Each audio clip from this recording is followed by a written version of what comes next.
Welcome to the Nigel MacLean podcast. Speaking nothing but raw truth. So listen. Real close. Pay attention. All right, so we're continuing from the last one. This is part 2, okay? We thought we were going to do an episode 1 and then episode 2. Somebody didn't show up, yada, yada, it doesn't matter, but last time was part 1, this is part 2, so we're just continuing the conversation. We got to recap on some shit. There's just some stuff, and yeah, we just have to clarify a few points, and just because when we get into the nature of the conversation, sometimes we get very excited, and we don't verify things, and this is about truth, so we need to make sure that we clarify a few points. Exactly. We were very excited last time. It's just exciting as hell. Okay, so if you allow me, I like to clarify a few things, and I'm gonna take this by slowly. Can you center your face with the mic? Yes. Like that. There we go. Yeah. Can you hear me better? Oh yeah, it's good. So I just like to clarify a few things, okay? Yeah. If you allow me. First of all, I like to talk about. I don't know if you remember when I was telling you about Michael Tillinger. We were talking about vibrational sounds and how people used to move heavy objects. Mm-hmm. It wasn't David. His name is Michael Tillinger. Okay. Tellinger. This is the guy that talks about these things. Okay. I don't want to talk about his credibility. I don't want to talk about him. I just want to clarify that when I was talking to you about this, his name is Michael Tillinger. That's all. That's all I wanted to bring up about him. Okay. Just go like this, just a little bit. Just grab it right here. Right here? Yeah, and then just move it over just a little bit. There you go. There. Okay. Is that better? Yeah, we're good. Can you hear me better? Yeah. Yep. Yeah, I think we're good. We're good. Is that good? Yeah. Okay. Let me know. Yeah. Okay. So that's the first thing. If you need to drop it some, just drop it. Yeah. If it's right there. Yeah, there you go. Just drop a little bit. There you go. Okay, that's perfect. Perfecto. You need to bring me up to speed with the tech stuff. I'm sorry, everybody. That's okay. So that's one of the things that I wanted to clarify. The second thing I wanted to clarify was you asked me who was the first U.S. president that was involved with the slave, whatever, right? We were just excited. I could have looked it up, but so I was trying to guess like names, not guess. I was trying to remember names, Lincoln, and then I say Winston Churchill. Winston Churchill was a prime minister in the UK. Yeah. We know that the first U.S. president was George Washington, right? Yeah. So for all those people out there, these guys. No, it's not that. It's just. No, we got excited, right? And I was like, you were picking my brain, and I was like, trying to remember things. I also didn't let him talk very much, which wasn't very nice. That's okay. It's a learning experience. And you know what? I did say, I made a mistake. You asked me about, do you use social media? And I say, the reason why I don't use it is because of this. But I have to clarify something. Yeah. There's nothing wrong with using social media to improve your skills. Yeah. There's nothing wrong with that. The more skills you have, the better, and there's nothing wrong with that. So I caught myself saying, well, I don't use it because of desires, and I saw a guy doing this, and then I said, I need to improve my skills. There's nothing wrong with that. That was just, you can get caught in a trap, and for a little bit you found yourself in a little situation, so you're just like, okay, but yeah, you dabble into it here and there, right? Yeah. Yes. Yeah. So I just needed to clarify that. Anybody honestly would if they're smart, because you got to kind of know what's going on. But you don't want to stay out in the woods too much when you're in this society, because then you're just going to be completely, you want to be in the loop a little bit. No, you and we talk all the time, and sometimes, sometimes I have difficulties getting. Okay, so my brain is operating at so fast, and then I'm trying to get the words out. Well, that's another problem too, like social media, because someone's gonna steal my fucking idea here. But so I remember at one point, everybody was using cell phones, and it was way cheaper to text rather than call on the phone. Okay, so everybody started texting. This was a fucking fluke and a flaw, and somehow it caught wind for a very long time. But it could have went the other way. Okay, like if it was cheaper to talk on the phone than text, everybody would have been calling and doing everything voice. So since it went that way, it was way cheaper to text. Everything was free text. Everybody knew that. Way less information. So then everything became text. They started doing text on the websites and everything, because rather, like, if it went the other way, it would have been voice clips rather than like statuses, like, what did you do today? And then write it out in a sentence. And things would have been more easily understandable because there would have been emotion in the voice, and it would have been just a bunch of voice clips. But it went texting instead. We have to be careful with the texting too. Sometimes we text. So if somebody wants a social media fucking platform idea, do a voice clip one, not a bunch of text. Shit, I just gave away an idea. Anyway. So just to clarify, I used to use social media, and when I say used to use it, I used to have my Facebook, which I recently activated again because, you know, I need to come back to it. I just don't waste my time scrolling up to insignificant stuff. But there's nothing wrong with bettering yourself and getting different skills on the internet. I mean, there's nothing wrong with that. So I just needed to clarify that. The other thing I needed to clarify, and the reason why the subject of the sun caught my attention was. It was because of the history that they taught me when I was a kid back in the DR, in the Dominican Republic. Remember, we have a different history there at school.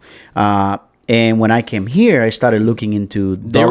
Sorry, I mean to cut you off, but they were brutal there, like they were here in the 70s and 80s, right? Like when it came to. Depending on what school, like weren't they a little? They were. I went to a Catholic school. Some of those places are still pretty brutal. I went to a Catholic school, so the structure was quite. Isn't that wild? It was very. So we had a whole bunch of nuns, and we had like priests, and some of those priests are arrested today. They were molesting kids. And I'm gonna tell you a quick story about that before we move on. One time, one of the priests. He had an eye on me because I was a little bit of a rebel. No. So I was a little bit of a rebel by nature. I was very curious. So he couldn't touch me. He was touching other kids, but he couldn't touch me because I was very aware of what he was doing. He was touching kids. And I don't have to say his name, whatever. It is what it is. He's probably in jail. Or not. Or or dead. Not. Yeah, you never know. But you know, I was expelled from the school just because I started asking questions. Like I was asking questions like, do you, like, for example, one of the questions that I asked them was, do you really believe what you're saying, or do you believe what you're saying, or are you just saying that just to, because you have a plan and you have a structure, you have a foundation that you need to teach people your points of view, like your Catholicism or whatever, the way you guys is this an indoctrination? I didn't say indoctrination because I didn't know the word indoctrination, but I just forgot about the lights. Hey, sorry. go ahead. That's nice. Oh, there we go. So I was expelled from school, and we used to get the ruler all the time by the nuns. Fuck me, man. Some nuns were very kind, but the majority were like really bad. Isn't it crazy to think the ones that were kind were just the ones that didn't hit you? Yeah. What the fuck? Yeah, some of them, they used to hit me with a ruler, either on my shoulder or on my hands. Okay, are these white people? They were from Spain, Spaniards, dude. So what the fuck? They were from Spain. Who was paying and ordering that to take place? And why were they doing it? Are they trying to structure the society down there? And is this the UK English government? Are these orders from the Queen? Like from that bench? Well, I think the orders were from... These are white people coming from a white place, being paid probably by the Royal Crown to what? Morph your society in a certain way? What's with that?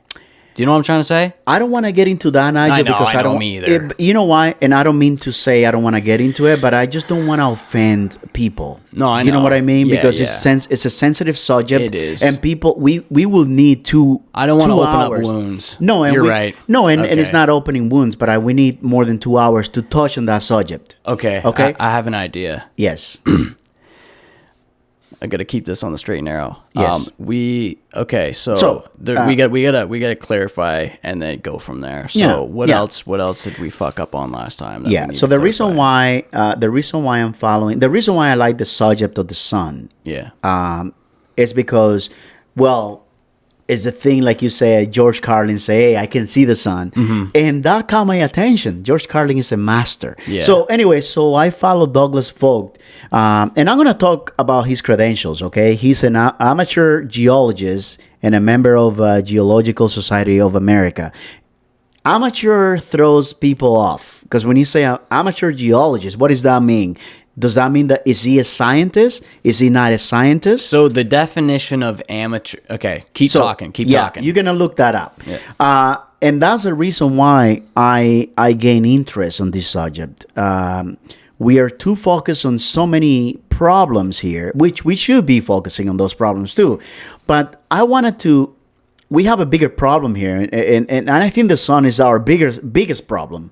From my point of view, It's tough love. it's tough love. It is. It's our creator, but at the same time, it can Destroyer. take us out in just a blink of an eye. That's why we were given. That's why we were given these brains from. It's a whole other topic to get into, but we have these brains. They were given to us. We have them. We harness them, and we were supposed to take these fucking brains and figure out a way how to harness other energies around us and how to have control of our environment. And if we don't do that, we'll end up like the other civilizations before us. There'll be nothing left other than the big obelisk down in Washington. Yes. And that's all that will be left. And they will look, the future populations will be looking at us the same way that we look at the Egyptian pyramids. Right. And you know what, Nigel? So let's get our fucking shit together. I wanted to get into geomagnetic reversals. Okay. And that's one of the reasons why I got interested in the sun, because and you can Google this geomagnetic reversal. Okay. And yeah, go ahead. So, amateur. This is Webster's, I'm pretty sure. A person who engages in a pursuit, especially a sport, on an unpaid rather than professional basis. Okay, a person who is incompetent or at a particular... No, what the fuck? No. Okay, no. Engaging or engaged in without...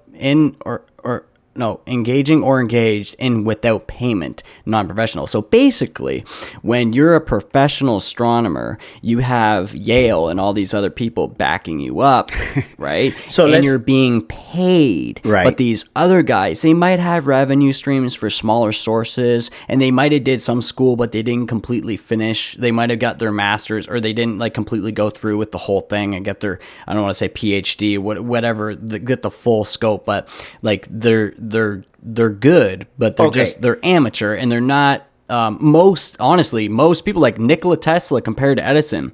Well, Nikola Tesla didn't have his full credentials like Edison did in the business world. So look what happened. If it was the other way around, oh my god. Okay, so let's call it like it is. Let's call it like it is. Yeah. He wasn't backed by these organizations. Okay, he's just as equally intelligent as any other scientist, and to me, Douglas Vogt is a scientist. Basically, Tony's not fucking stupid, and he's not gonna follow somebody. Right. He's not gonna follow somebody who just goes on YouTube and has like a $5,000 telescope and is like, I'm an astronomer or whatever. Or, I do astronomy. Like, no, that's not it. That's what he's trying to say. It's just people ask me, do you follow Bill Gates? And I say no. And that's just my personal choice. And there's a million reasons why I can tell you why I don't follow him. And just by the way, but when I was in the corporate, when I was in the corporate world, people looked at me like, you don't follow Bill Gates? What is wrong with you? You are so strange. The reason why I don't follow Bill Gates, just to cut it really short, is because I just don't believe he's a... okay, how many times did he go to Epstein's Island? 18? Let's think about that. Yes. Why would you do that? There's a lot of reasons why. But you know what, Nigel? At the end of the day, I follow Douglas Vogt because his research not only the evidence, but his research is based on evidence, okay? And at the end of the day, it is a hypothesis. And at the end of the day, everything is a theory until proven otherwise. But how do you prove it? How do you prove Right. something that's a theory? There's observation. Okay, here's a good example of this. Yes. Let's say we survived a nuclear war, but we've been in bunkers for generations, and we've been down there for about 125 years, and we've heard of the sun. We've heard stories about it and what it does and yada yada, and eventually the nuclear radiation slows down and we get a little pocket where there's no wind, and we can go up, we can actually make a little environment so we can actually finally go up and see if the trees are growing and yada, and see the sun. What is the sun? They wouldn't believe that the sun, right? There's all these theories floating around, whatever, and then Look they at the Hopi. Look at the Hopi tribe of America, the Hopi Indians. they finally see the sun. The Hopi Indians, they. Anyway, let's just stay on track. Okay. So did we go over like all the things that we thought we didn't clarify? I from just last time? I clarify a few things. I think everything's we clarified. clarified that, but Yeah. let's talk. Let's talk about why do I have interest in the sun quickly before we move on. Is that okay with Okay, you? yeah, that sounds good. Okay. So one of the things was the geomagnetic reversals. Okay, Yeah. and reading his work, Douglas Vogt. I'll bring up a few pictures Yeah. of that, but just keep talking. Like if I put in say that again. Okay, let me. There's a let me because take you. I want to give them a visualization. Let me take you back a little bit. Maybe perhaps this is a better reference. What causes the ice age on Earth? A lot of people wonder that. Yeah. Or maybe not. I wonder that. What causes the ice age?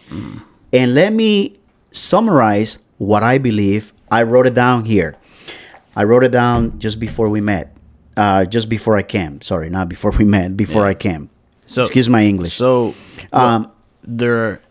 most people don't know, but there are cycles every 12,000 years, and we go through hot cycles and cold cycles. Okay, so let me read a little bit of what I wrote What here. was that? That something geothermal? Something? What was that? What Yeah. did you say? Can I do this and then I jump into the geomagnetic reversals? Okay, of that's the all I was Earth? looking for. I just want to get a picture. Yeah. But keep talking. Okay, so what causes an ice age? This is an important question. We should know this. There is a little bit of ice in the North Pole. There's a lot of this. I say a little bit because we have a lot more, and there's a lot of ice in Antarctica, in the South Pole. So we have to question this. We have a lot of water, but what causes the Earth to have periods of these ice sheets? What causes an ice age? For example, in Seattle, Washington had an ice age field that was no less than 4,000 feet thick. That's wild. This is verified information, okay? I'm not speculating. Oh wait, where was that area? Is Seattle, it Washington. Yeah. Okay. Seattle, See, Washington. you people need to understand this. There were 1 to 2 mile high walls of ice. Right. Okay. And what they did when they were melting or moving around, they would slide, and there's still full forests frozen at the very bottom. They would slide and just squish the forest like it was nothing. And not only that, there are, I think, in Colorado or one of those places, there's these massive boulders that are the size of apartments everywhere. And everyone's like, how the fuck did they get there? Well, when that ice was moving and then it started melting and there were these massive amounts of water moving around, there were icebergs. And basically, if you were to take a snowball and pack it up and you put it into your bathtub, and as it melts, you see the little rock pebbles in it. That's the type of scale we're talking. Massive amounts of water with big, huge icebergs, and they would float. And as the water receded, the icebergs would settle, and those little pebbles that I'm talking as a scale reference, that's those massive boulders that were big, huge boulders that were stuck in the ice, and then it just sits on the ground. That's where they come from. This is the type of shit we're talking about, just to give you an idea. No, that's good. That's a good explanation. And the question is, how do you calculate an ice field that thick? Okay? And let's say 19,400 feet. Well, can't they test the pressure of the soil? They can see how compact it is and stuff like that. I'm gonna too? get there. Yeah, okay. sorry. So to get an ice age, cold comes later. Yes, we're gonna talk. Just leave it on standby. All right. To get an ice age, cold comes later. Okay, this is the case. To get an ice age, cold comes later. In order to have ice, or in order to have an ice field that thick, you have to have snow. Okay, and in order to have snow, you need to have clouds. In order to have clouds, you have to have water vapor. We know this. This is basic science. Okay, so how do you get water vapor? Heat. Okay, that's how you get water vapor. Heat, a lot of heat. Yeah. Okay, and that is the key part of this subject. We have a massive star there we call the sun. Okay, how do you create that heat? You must have an actual amount of calories of heat on the other side of the equation. Okay, you have to have that.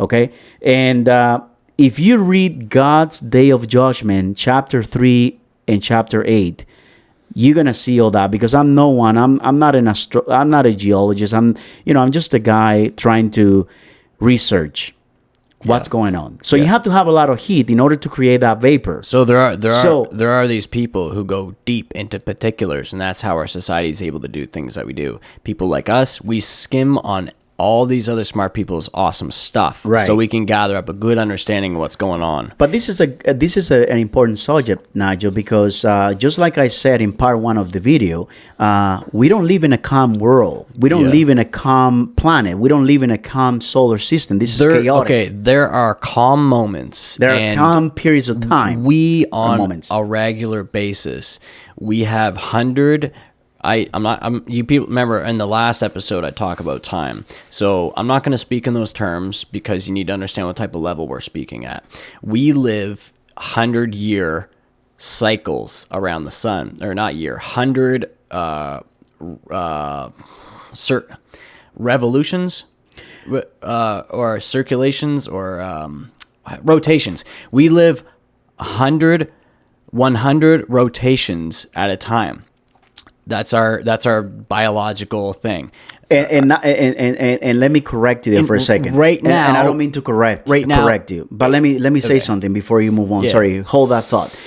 Not rotation, but orbits, right? Because a rotation, it's the Earth spinning. So, and I'm sorry to correct you. No, that's okay. I was looking for the right word. That's a good one. So we're orbiting around the sun. So our bodies have a biological wear and tear of 100 orbits around the sun. Right. On average, 80. Depending, let's say 80. 60 to 100-ish around there, depending on the health of the society and so many variables. But so people claim that we live longer now. But they're thinking only about the 1400s. And when Europe had the black death, they're not thinking about before that.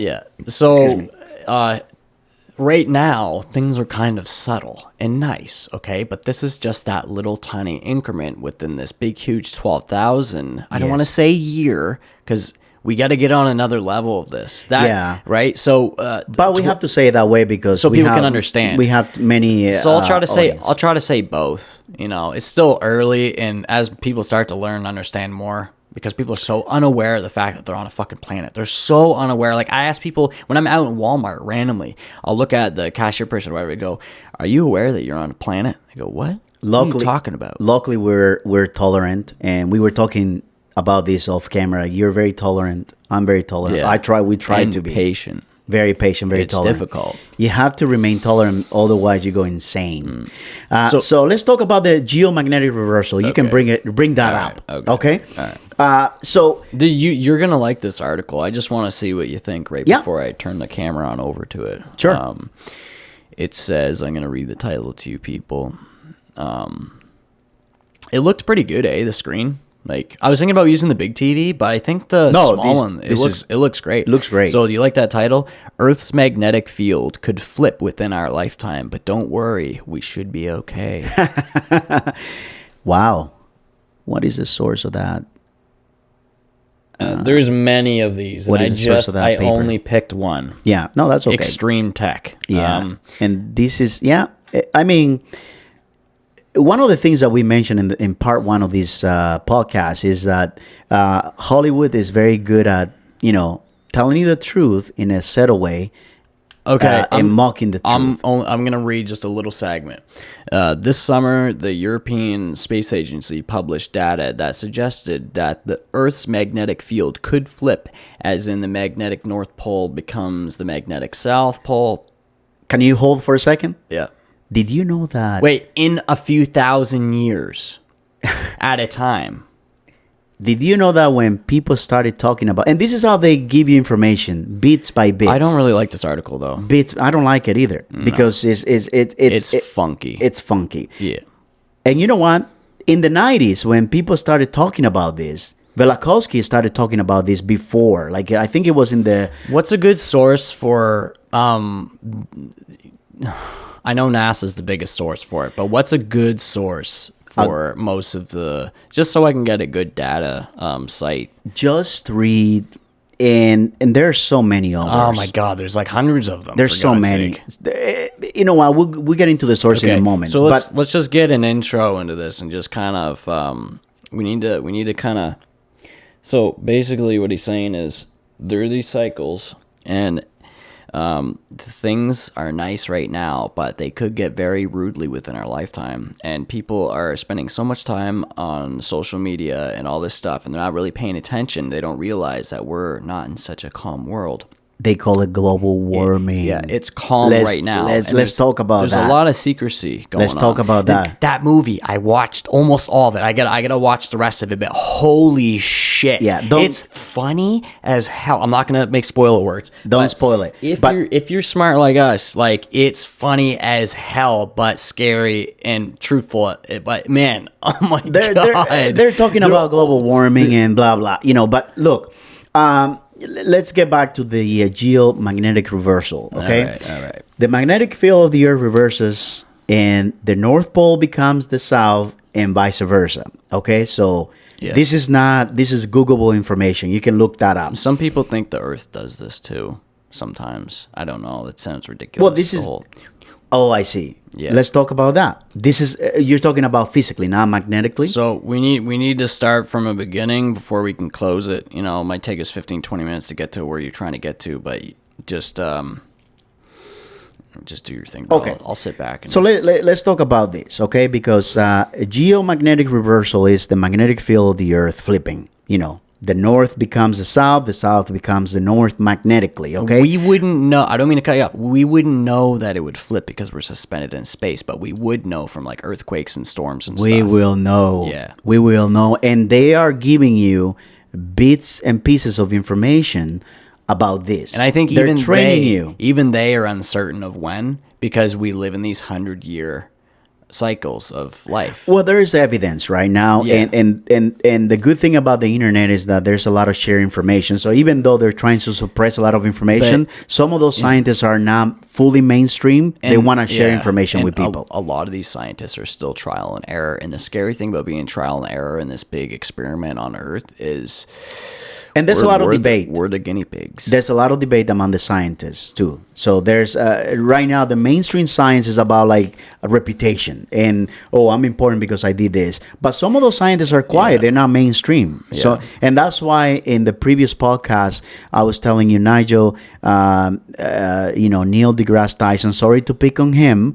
The guy is super intelligent and he explains things really down to earth. But at the same time, he makes it fun. But at the same time, remember who he works for. Okay, that's all I have to say about Neil deGrasse Tyson. But anyway, so the Earth also stops its rotation during these magnetic reversals. Okay, for 7 to 8 hours, then rotates in the opposite direction. They're leaving that out. They're not, and remember, we're looking at different angles of this scientific review, this scientific paper. We're looking at different scientists. Okay. So there was a research conducted in the 70s, and I have to see this because I need to see the dates. Okay. I think it was 75 or 76. There's a corporation called Rand Corporation. And what they did was they wanted to know why Earth rotation slows down before the reversal.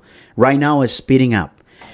Right now, Earth rotation is going a little faster. Okay, I'm not talking about the orbit, but the rotation is a little faster.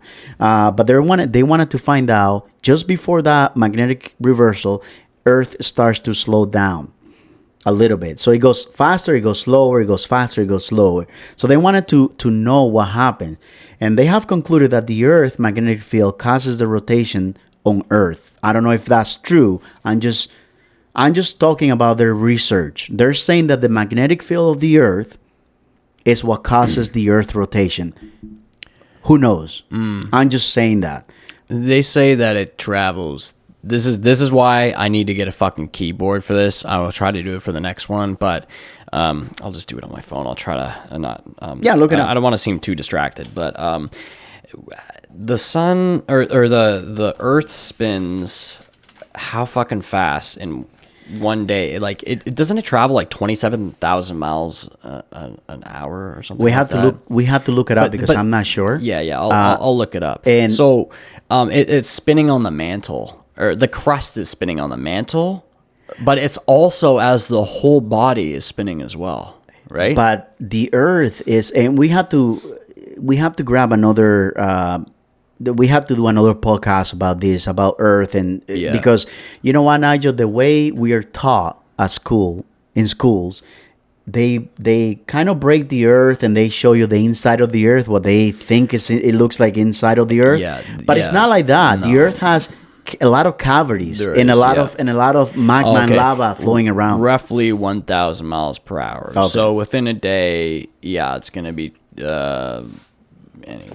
Anyway, so this book that you know, the reason why I'm showing interest in the sun, this book that I'm always mentioning, God's Day of Judgment. Jesus, it sounds like I'm promoting the book, but I'm not promoting it. I'm just giving you a reference. They actually categorize this book as Q175 philosophical science. It's not like 100% real science, they call it. It's because pseudoscience, they call it. Pseudoscience. Oh, that's gross. So they call it pseudoscience because they say, well, Douglas Vogt doesn't have enough credibility. They said Graham Hancock was involved in pseudoscience. Right. He looks at them and he's like, I'm not a scientist and I'm a journalist. I'm just reading and producing to people what I see and my version of what I see, and like he's just doing it. He's doing it in a way that we're doing it. I love that guy, man. I love to have him on. He's great. He's great. I love Graham. Yes, he's great. And he's getting so old, and it's like, man, I want him to stick around, you know? Dr. Stephen Greer, too. It's that motherfucker, okay, I'm very skeptical about him because when he was on Joe's podcast, he works for someone. He kept getting cornered. Oh, shit, I just remembered something. I got to show you this fucking video. It's like Bob Lazar. We're not going to go into that because we're about truth. So... And if we do, we're just going to skim over it. We're going to skim over it at some point. Joe Rogan put this thing on his Instagram of a drone and its capabilities. Okay, would you say it's fair to say for now we're done touching the sun subject, or we are? I just wanted to mention one more thing about, you know. Okay, I'm going to hold that about on the thought, universe. But Yeah, go ahead. No, I'm going to hold that on thought. I want you to finish and make sure you feel like you got it all out. No, and the reason why I wanted to talk about this is because we're going to have to do one. Like I said, I want to freestyle a little bit today, but we can freestyle. We're gonna have to do one that's specifically about the sun, the moon, and the earth. And one more thing. That's what the whole thing will be about. One more thing I wanted to clarify about what we said in the previous episode was when you asked me, Tony, what is the difference in between an asteroid and a meteor? And we started talking quickly. We quickly said, Well, the difference is that a meteor they call it a ball of ice. You know, they have it's an ice chunk. Yeah. And an asteroid is actually the composition is metal. It's different composition. Right. It's like, and an asteroid or a comet can be full of like rubble type material. It's not fully solid. It's full of ice and stuff. And as the sun hits it, it makes a trail and it breaks apart. Where an asteroid is like a big clump of heavy, scary fucking metal. And if it collides with us, even if it's only a kilometer wide, it's devastating because they're traveling so fast. But you know what? We can Google that information anyway. So I just need to clarify that. That's all.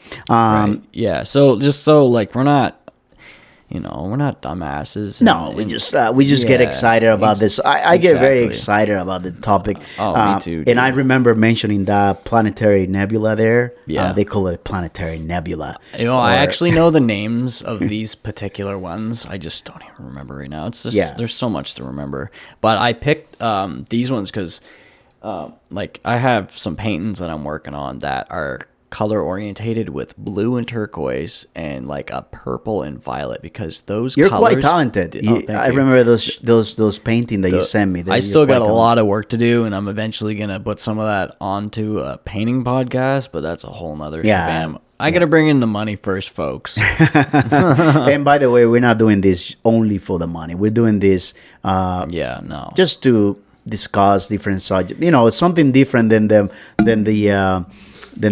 I think traditional. I think people online are starting to get the gist of what, like, we need to change shit, and it's gonna happen very slowly. This is just the first steps. Yeah. You know what I mean? Yeah. It's gonna happen, but it's gonna happen slowly. Yeah. People gotta just wake up, man. Yeah. You know. And I'm glad that there's other people out there who are broadcasting stuff because it's not censored. And like, there's like Lex Fridman and just so many names. So many names.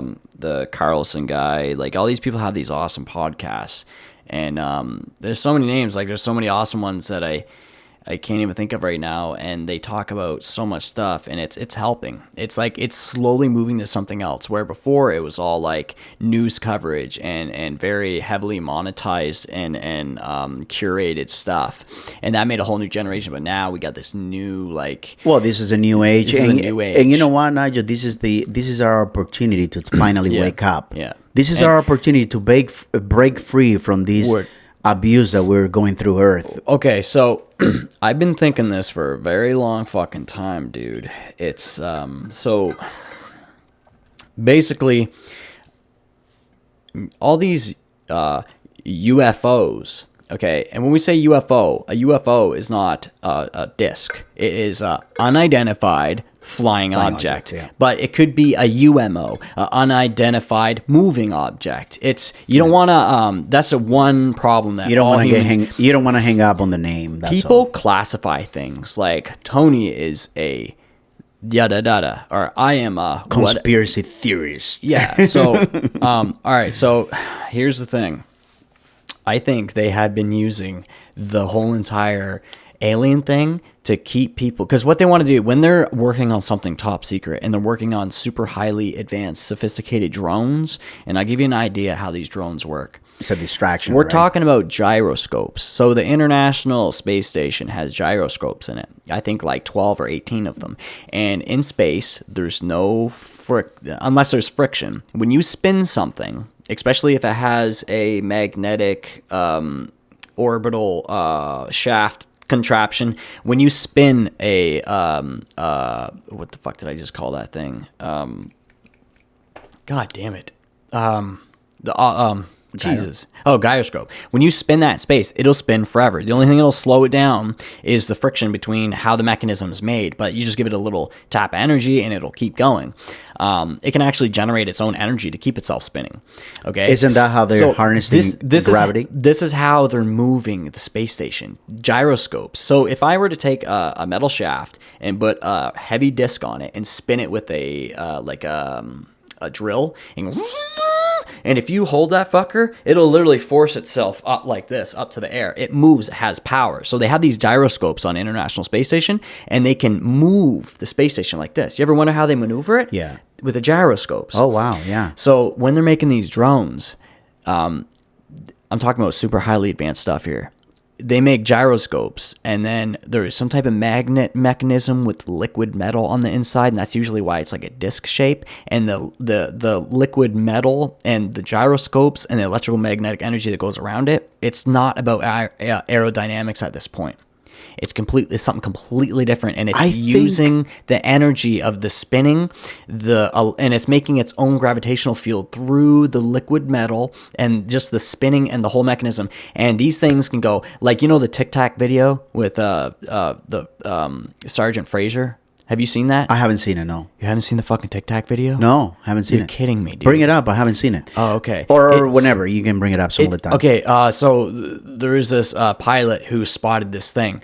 Couldn't figure out what it was. It was about, I don't know, 20 meters long, like 60 feet. Wait a second. Is that the UK pilot? No, it Was in the United States? Okay, it was shaped like a Tic Tac. And they seen this thing, and it fucking went like in seconds. They were mind boggled, and it's on video. Trying to remember if I've seen it. This thing went to their destination to where they were all going to meet up. So it made an act of war, and it jammed the radars.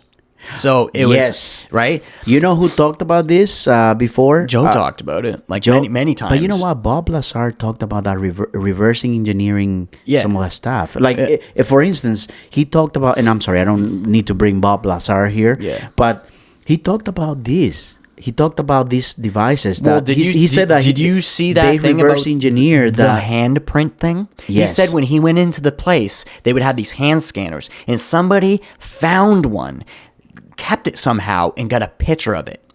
The only thing that exists of these are pictures, and they showed him, and he said, "That's it." And this is like 30 years apart, and this guy gave him the picture, and he's like, "Is this the fucking hand scanner you're talking about?" "Oh my God, that's it." "How the fuck did you get that picture?" So it was a way to get into the facility. So the only reason even if he's lying about some things, he was right about a lot of stuff. Yes. A lot of stuff. And it didn't connect until 30, 40 years later. Yes. I remember I saw an interview with Bob Lazar way before Joe Rogan when he was younger. Have you seen that interview? All of them. That's how I got on all this shit. Yes. So I was like fucking 10 years old, like looking on YouTube, Yes. like, what the fuck is going on? Yes.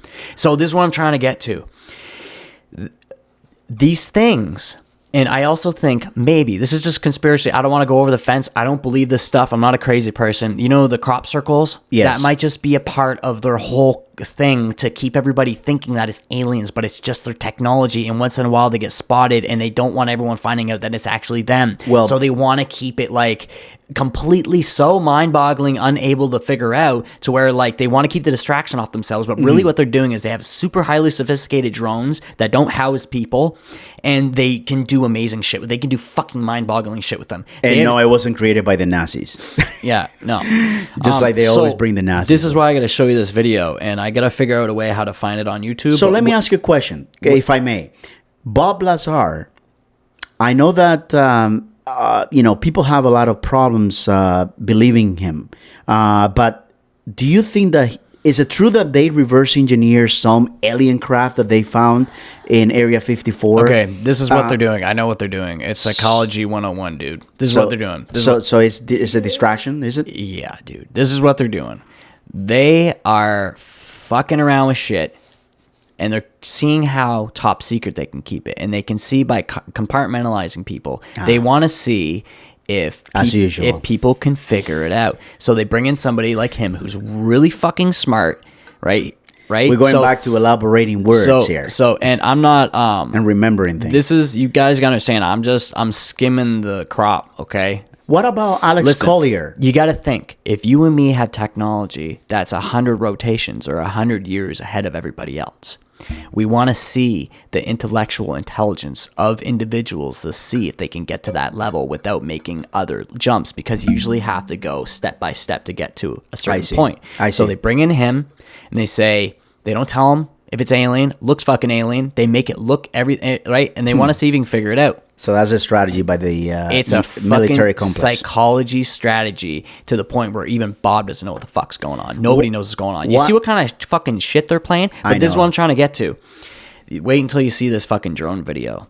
What about the alien that they interview and they use back in the 60s? Have you seen that video? They have this alien, and they're asking, where do you come from? And the alien is like, listen, I'm a human. I'm from Earth, and I'm from the future. You gotta understand something.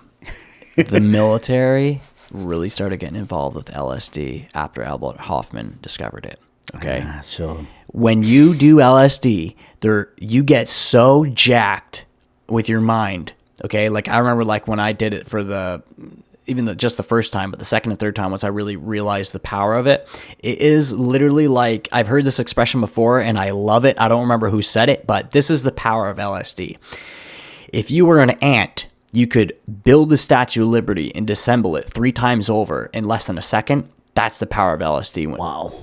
Your mind is like a fucking jet engine. Just like, you ever watch the movie Limitless? When he takes the pill and he opens up his mind and he just starts doing all kinds of crazy shit. You should watch that movie. Haven't it's a good seen movie. it. No. Okay.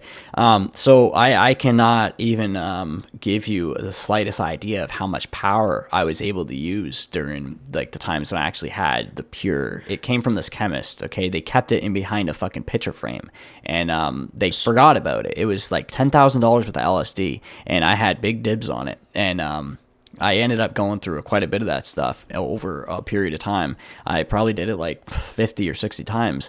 And just the first time is doing it, man. Is that why you're so sharp? Yeah, I... Because your brain is like, I can see your brain. Your brain is like really...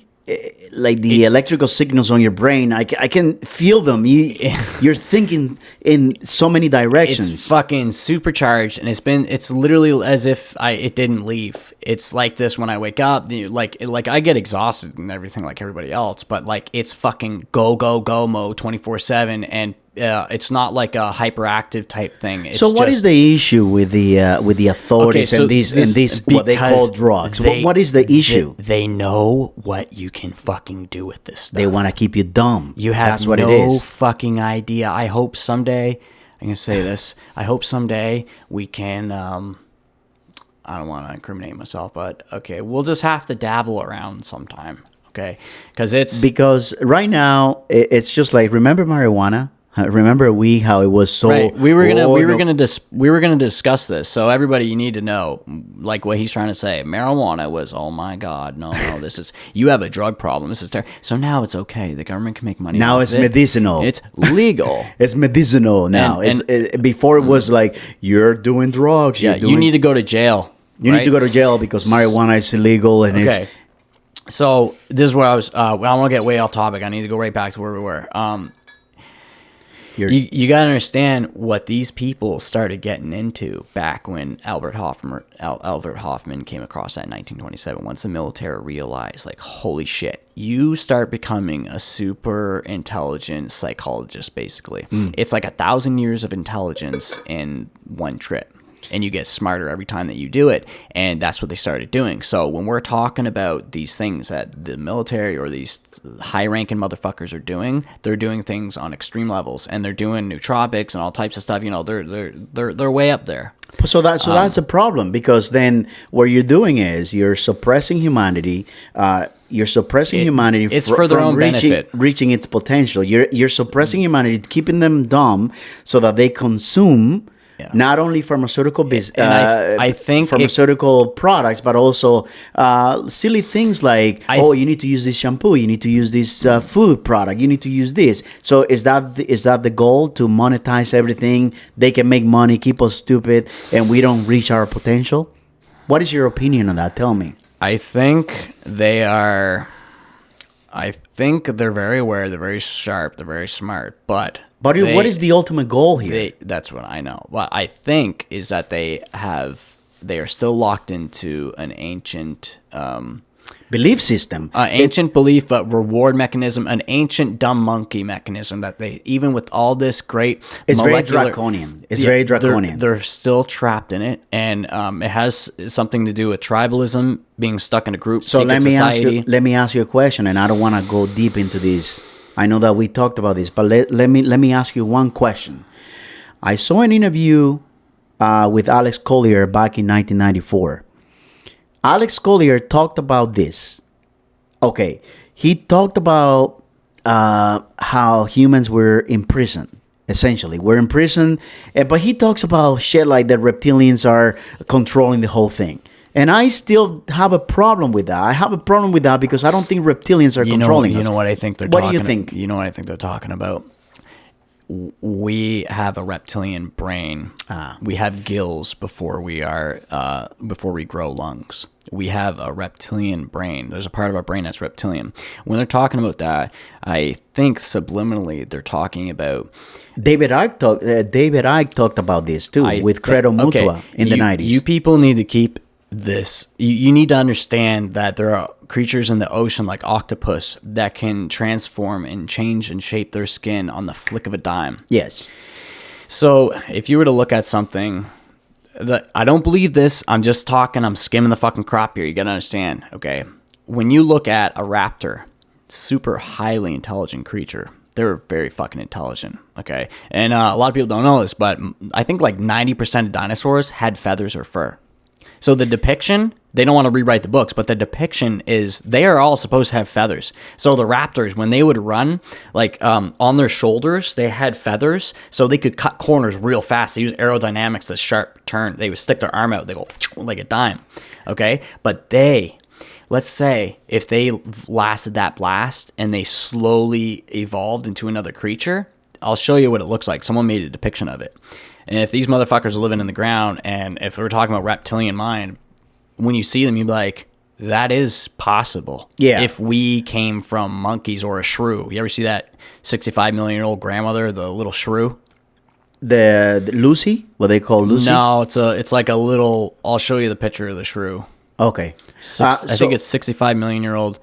I thought it was Lucy. I thought there was a female monkey-like We're going humanoid. way before that. Oh, okay. Okay. So Alex Collier talked about this, but he claims that the reptilian race comes from the constellation of Draconis or Draco or whatever, and that the humans come from Andromeda, and there's so many humans and blah blah. He talks about the Pleiadian. He talks about the Orion, the Greys, and you know, I don't know. I want to keep myself optimistic. Yeah. Okay. This is the shrew. Hang on here. Q. Oh, okay. Okay, so I need to find a better picture. I always have a hard time finding this fucking picture. Come on, go back. Sorry, people. I'll keep you in the loop here in a sec. I just got to go back here. Maybe you might want to turn the camera or whenever. Yeah, I'll get it ready first. It's 65 million year old shrew. Or 65 million year old ancestor shrew. Maybe that'll work.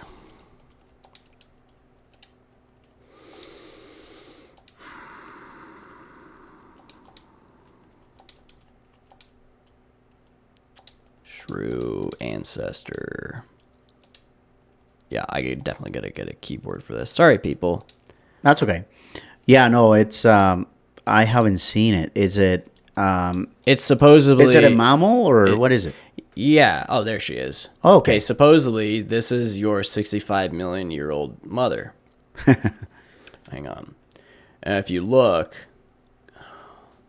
come on, you motherfucker. Pardon my language. I don't give a shit. This is non-censored material. Go back. No, I will not accept your cookies. Fucking. I wish websites would stop that. Just stop it. All right. So take a look at the ear. Oh my God. Okay, agree. Fuck off. Go away. It won't even give me the full fucking picture. Thank you. Okay, look at the... Okay. She is... You look at the jawline and the ear. It looks Yeah. like a human ear, right? You It look at the does. hand. There's like a little thumb, little fingers. And Yeah, you it can does. see if you have asteroids that come in and make nuclear radiation, you know what happens when things mutate, right? You evolve and you mutate. No, I wouldn't call it evolve. I Not think evolve. people got it fucked up because evolve, I think adapt, mutate, and transform is more plausible. It's more appropriate. Yeah. More Yeah. appropriate. Evolution. See, it's a theory Darwinian talks about. But evolution is basically something that happens over time. It slowly morphs and changes in something better as like a linear path. Right? But more than likely, what probably would have happened was if this theory is legit, what would have happened is you can see it's like there's like a palm there, like our elbows right there, the shoulders, you know, like the way the ear is, the eye could evolve, the snout will shorten, the jawline, there's even like an ankle down there, and the tail shrinks. And yeah, okay, shrews, yeah, but here's the thing: why the fuck are there still shrews? There's still shrews that look like that. Yeah. So you're just telling me one spectrum of the shrew got mutated from a blast and we became... Nah, that's stupid. It's a mystery. This is why I don't give into that theory. Yeah, it's a mystery because when you look at the human race, and a lot of people argue that, it depends on your position on Earth relative to the being exposed to the sun, being exposed to the star. So Right. Why do we look different? Like somebody from Nigeria, for example, or somebody from Ethiopia or anywhere in Africa, and somebody from Asia, China, and then somebody from Siberia. You know what I mean? Like it's Well, it's adaptation, it's morphing, and it's remember, evolution's just a theory, but I don't want to get too off track. I got a few things that I got to get onto. It's Okay. Okay, so yeah.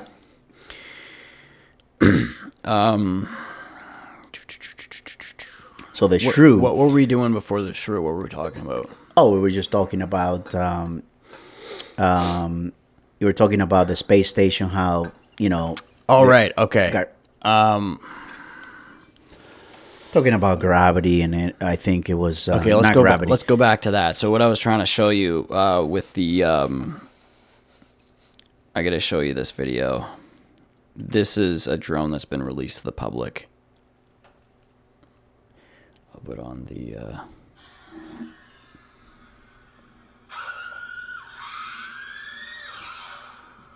Yeah. That's a little scary. What the fuck does that tell you? And the reason- I'll see if I can put this on the camera just the way it is. So Okay, so the mechanism. So Okay, watch.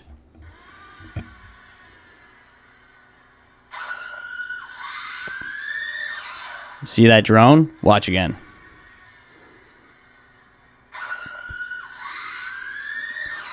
See how fucking fast that thing went? So what So- Joe's saying and what the fuck I'm saying, I've been saying it for a fucking while, is if they can show that, right, and that little thing, what that little thing can do. their technology is what far superior. The fuck? You see that thing move? yeah, Right, and that's working off aerodynamics. It's like defying gravity almost. Well, that's working off aerodynamics, but the shit I'm talking about is working off something way more sophisticated. Yeah, New level. But I gotta piss, okay? Just give me a sec. sounds good.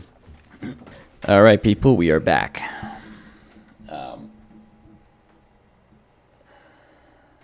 There. Okay, I'm gonna show you that. I'm gonna show you that drone on the big screen so you guys can get a better idea, because that was kind of a shitty picture that I gave you guys. And I paid my subscription, so we won't get any advertisements. Say high-speed drone Joe Rogan. That should come up.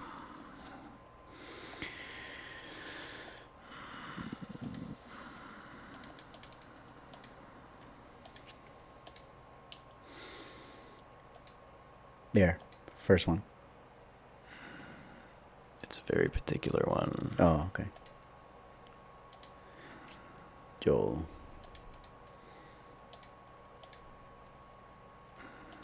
My luck, it's probably not even on here. Yes, there There it it is. is. Okay, watch this, people.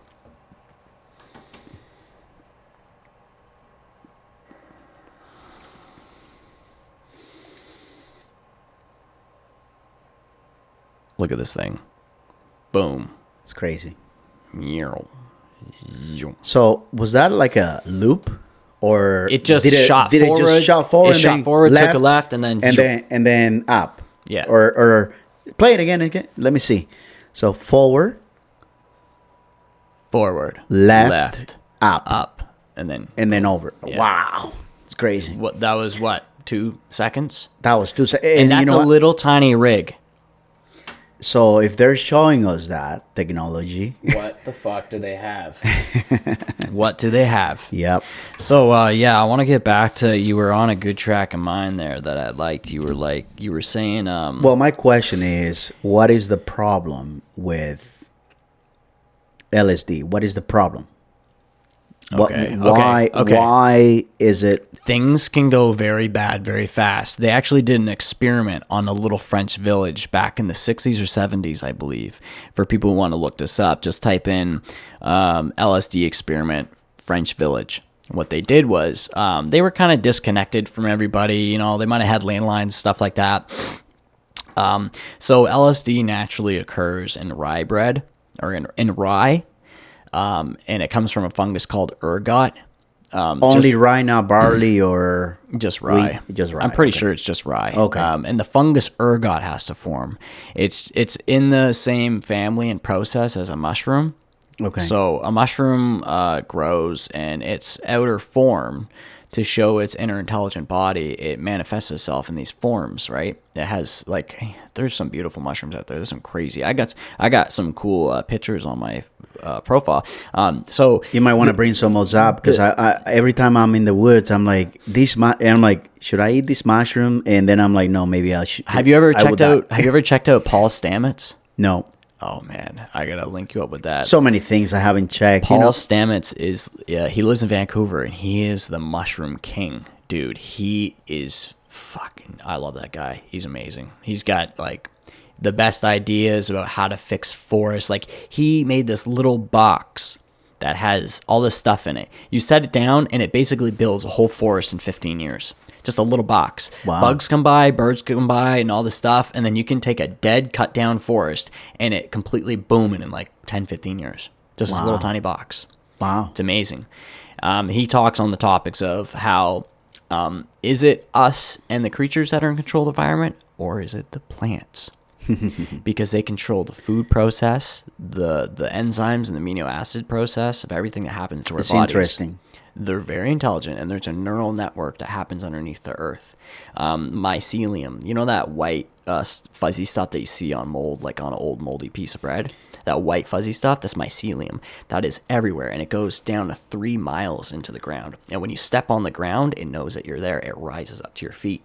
It breathes in oxygen and breathes out carbon the same way that we do. So the network that they talked about in Avatar? You know how that, yes, they got that idea from here. So okay. The trees breathe in carbon and breathe out oxygen. The adverse effect of that is in the ground. In the ground, the mycelium takes in oxygen, or carbon dioxide. Takes in oxygen and puts out carbon dioxide, and feeds the trees through the roots. Wow.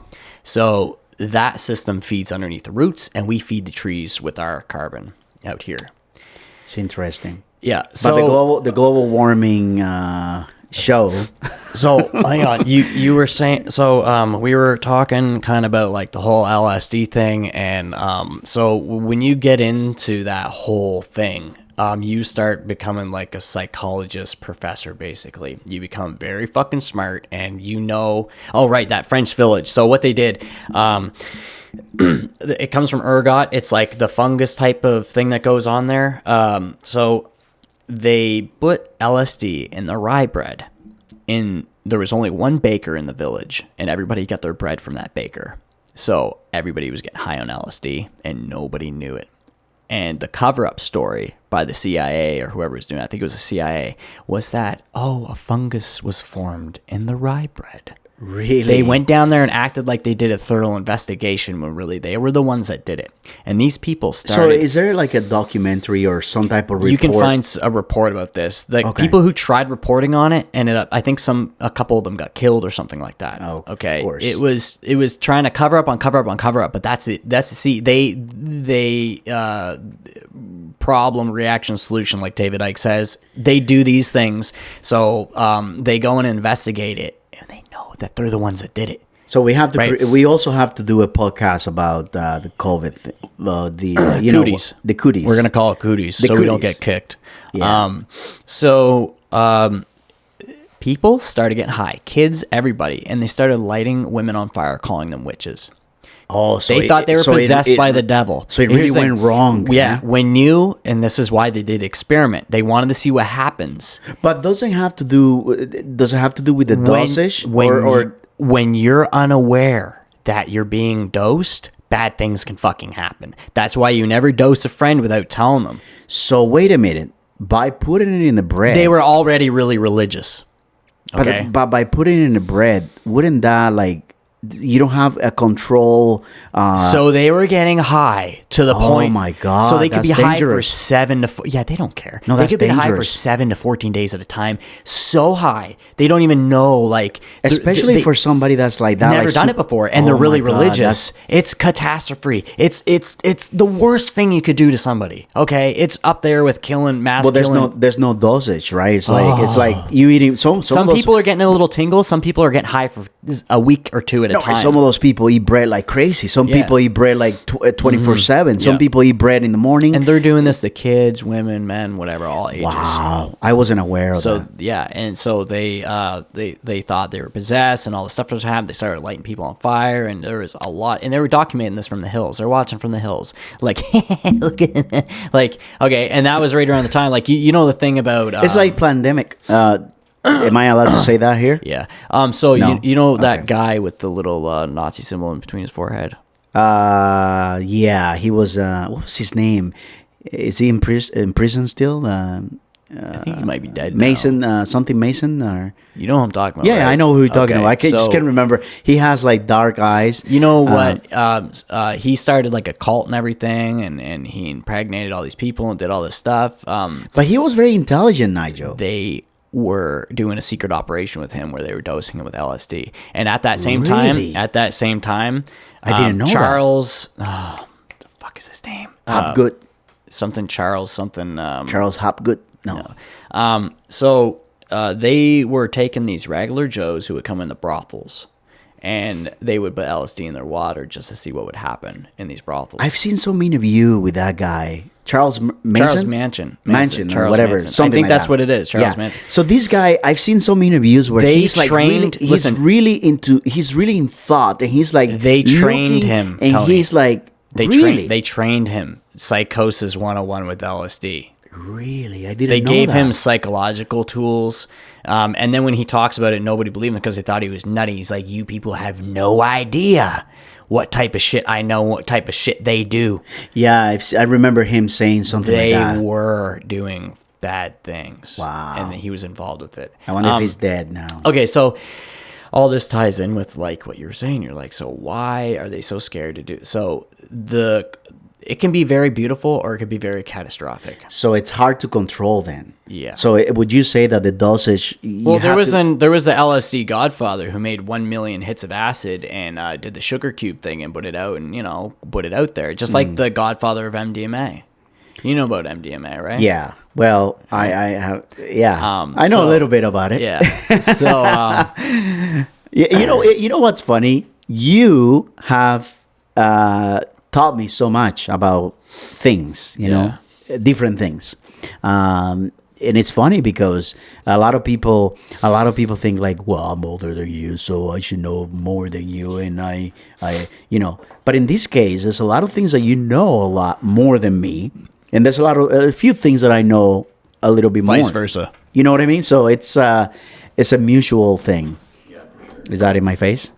I just don't want it to give you a fucking headache. Is that better? Oh, it's okay. Just under your eyes? It doesn't really bother me. Oh, okay. I don't care.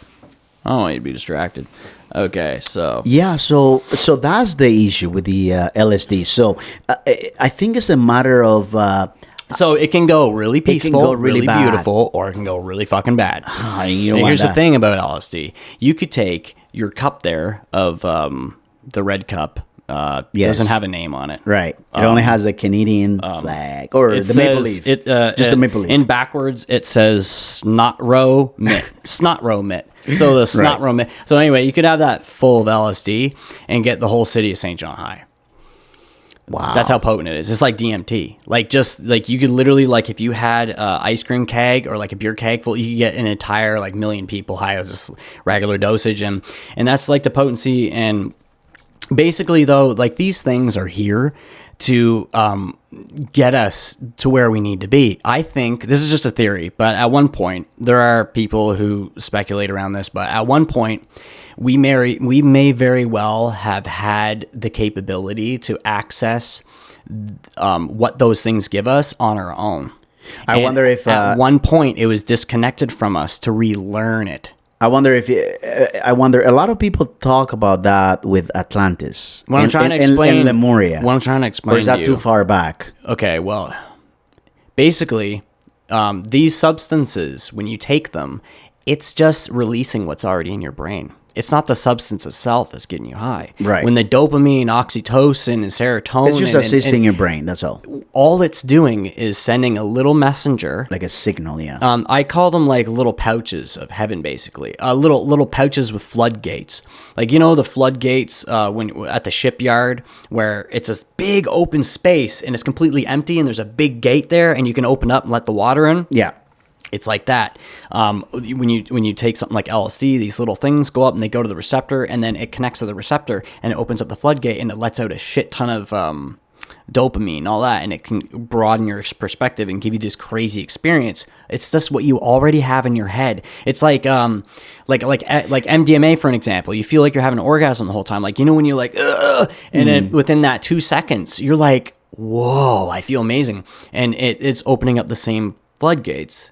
I see. Right? That's So, a good explanation, yeah. Yeah, it's an inhibitor, and these things basically just empower. And the reason why you come down, you get exhausted, is because you need to go to sleep, and it needs to get regenerated and rejuvenated. So wait a minute. So Your brain needs to. That's why you need nutrition. And meat, and that's why we're eating, though. Our bodies are 3D printers, and we're 3D printing our bodies when we eat. It's a slow process, but on a molecular level, that's what's happening. We take in our ink, right? And our body's being 3D printed. And the nutrition and stuff that we're taking in is giving us all the chemicals in our brain so we have in our experience throughout the day. So ultimately it comes down to self-responsibility, so accountability. So I think maybe that's why, because their system is not easily controllable, and their monetary system and everything isn't going to easily controllable. They're not going to have it the way that they want it if people start realizing, like, wow, look at what I can do with my own life, right?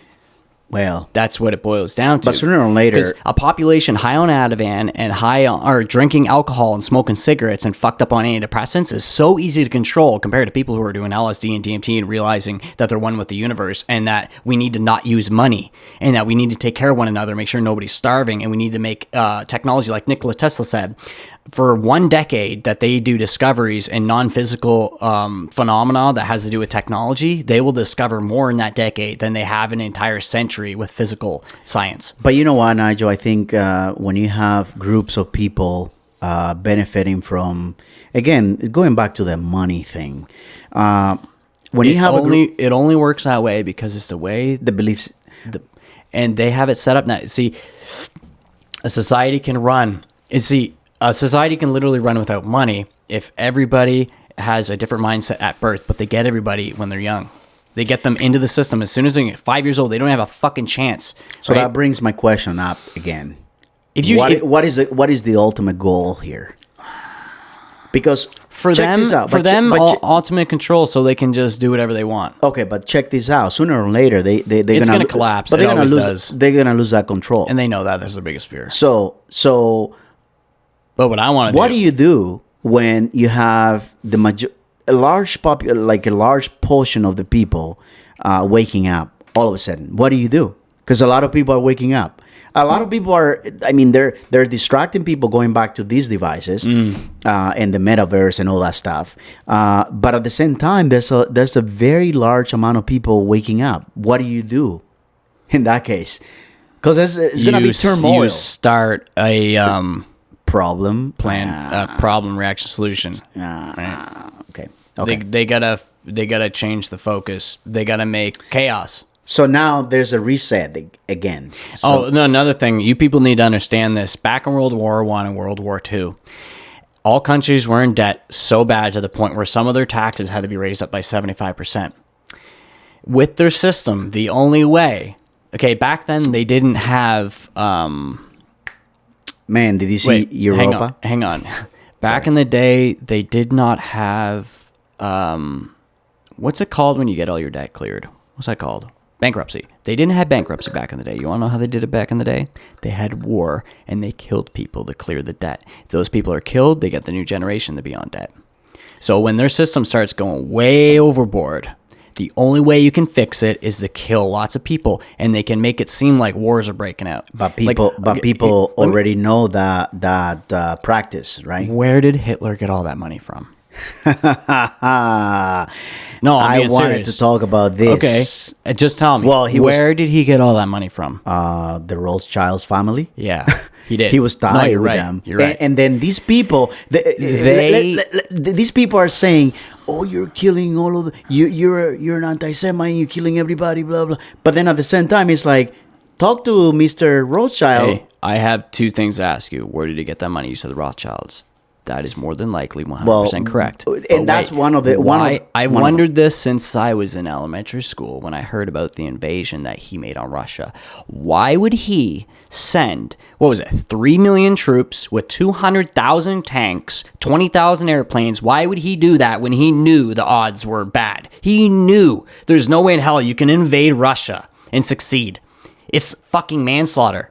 But you know what, why Nigel? would he do that though? Think about it. But Nigel, In the Rothschilds' eyes, who need to fix their money system, as many people need to die as so possible. did they use Adolf? They used everything. They not used to say, not to say the name. They used everything as an excuse. The this, the that, we need So- to just to kill as many people as possible so they can restart their system. Because So- the only way you can so- clear that debt is by killing people. The only problem I have with that is, and I It sounds fucking crazy. I know, but the only problem I have with that is, Nigel, that in the meantime, then you victimize some. And by the way, the word anti-Semite is something that they utilize to get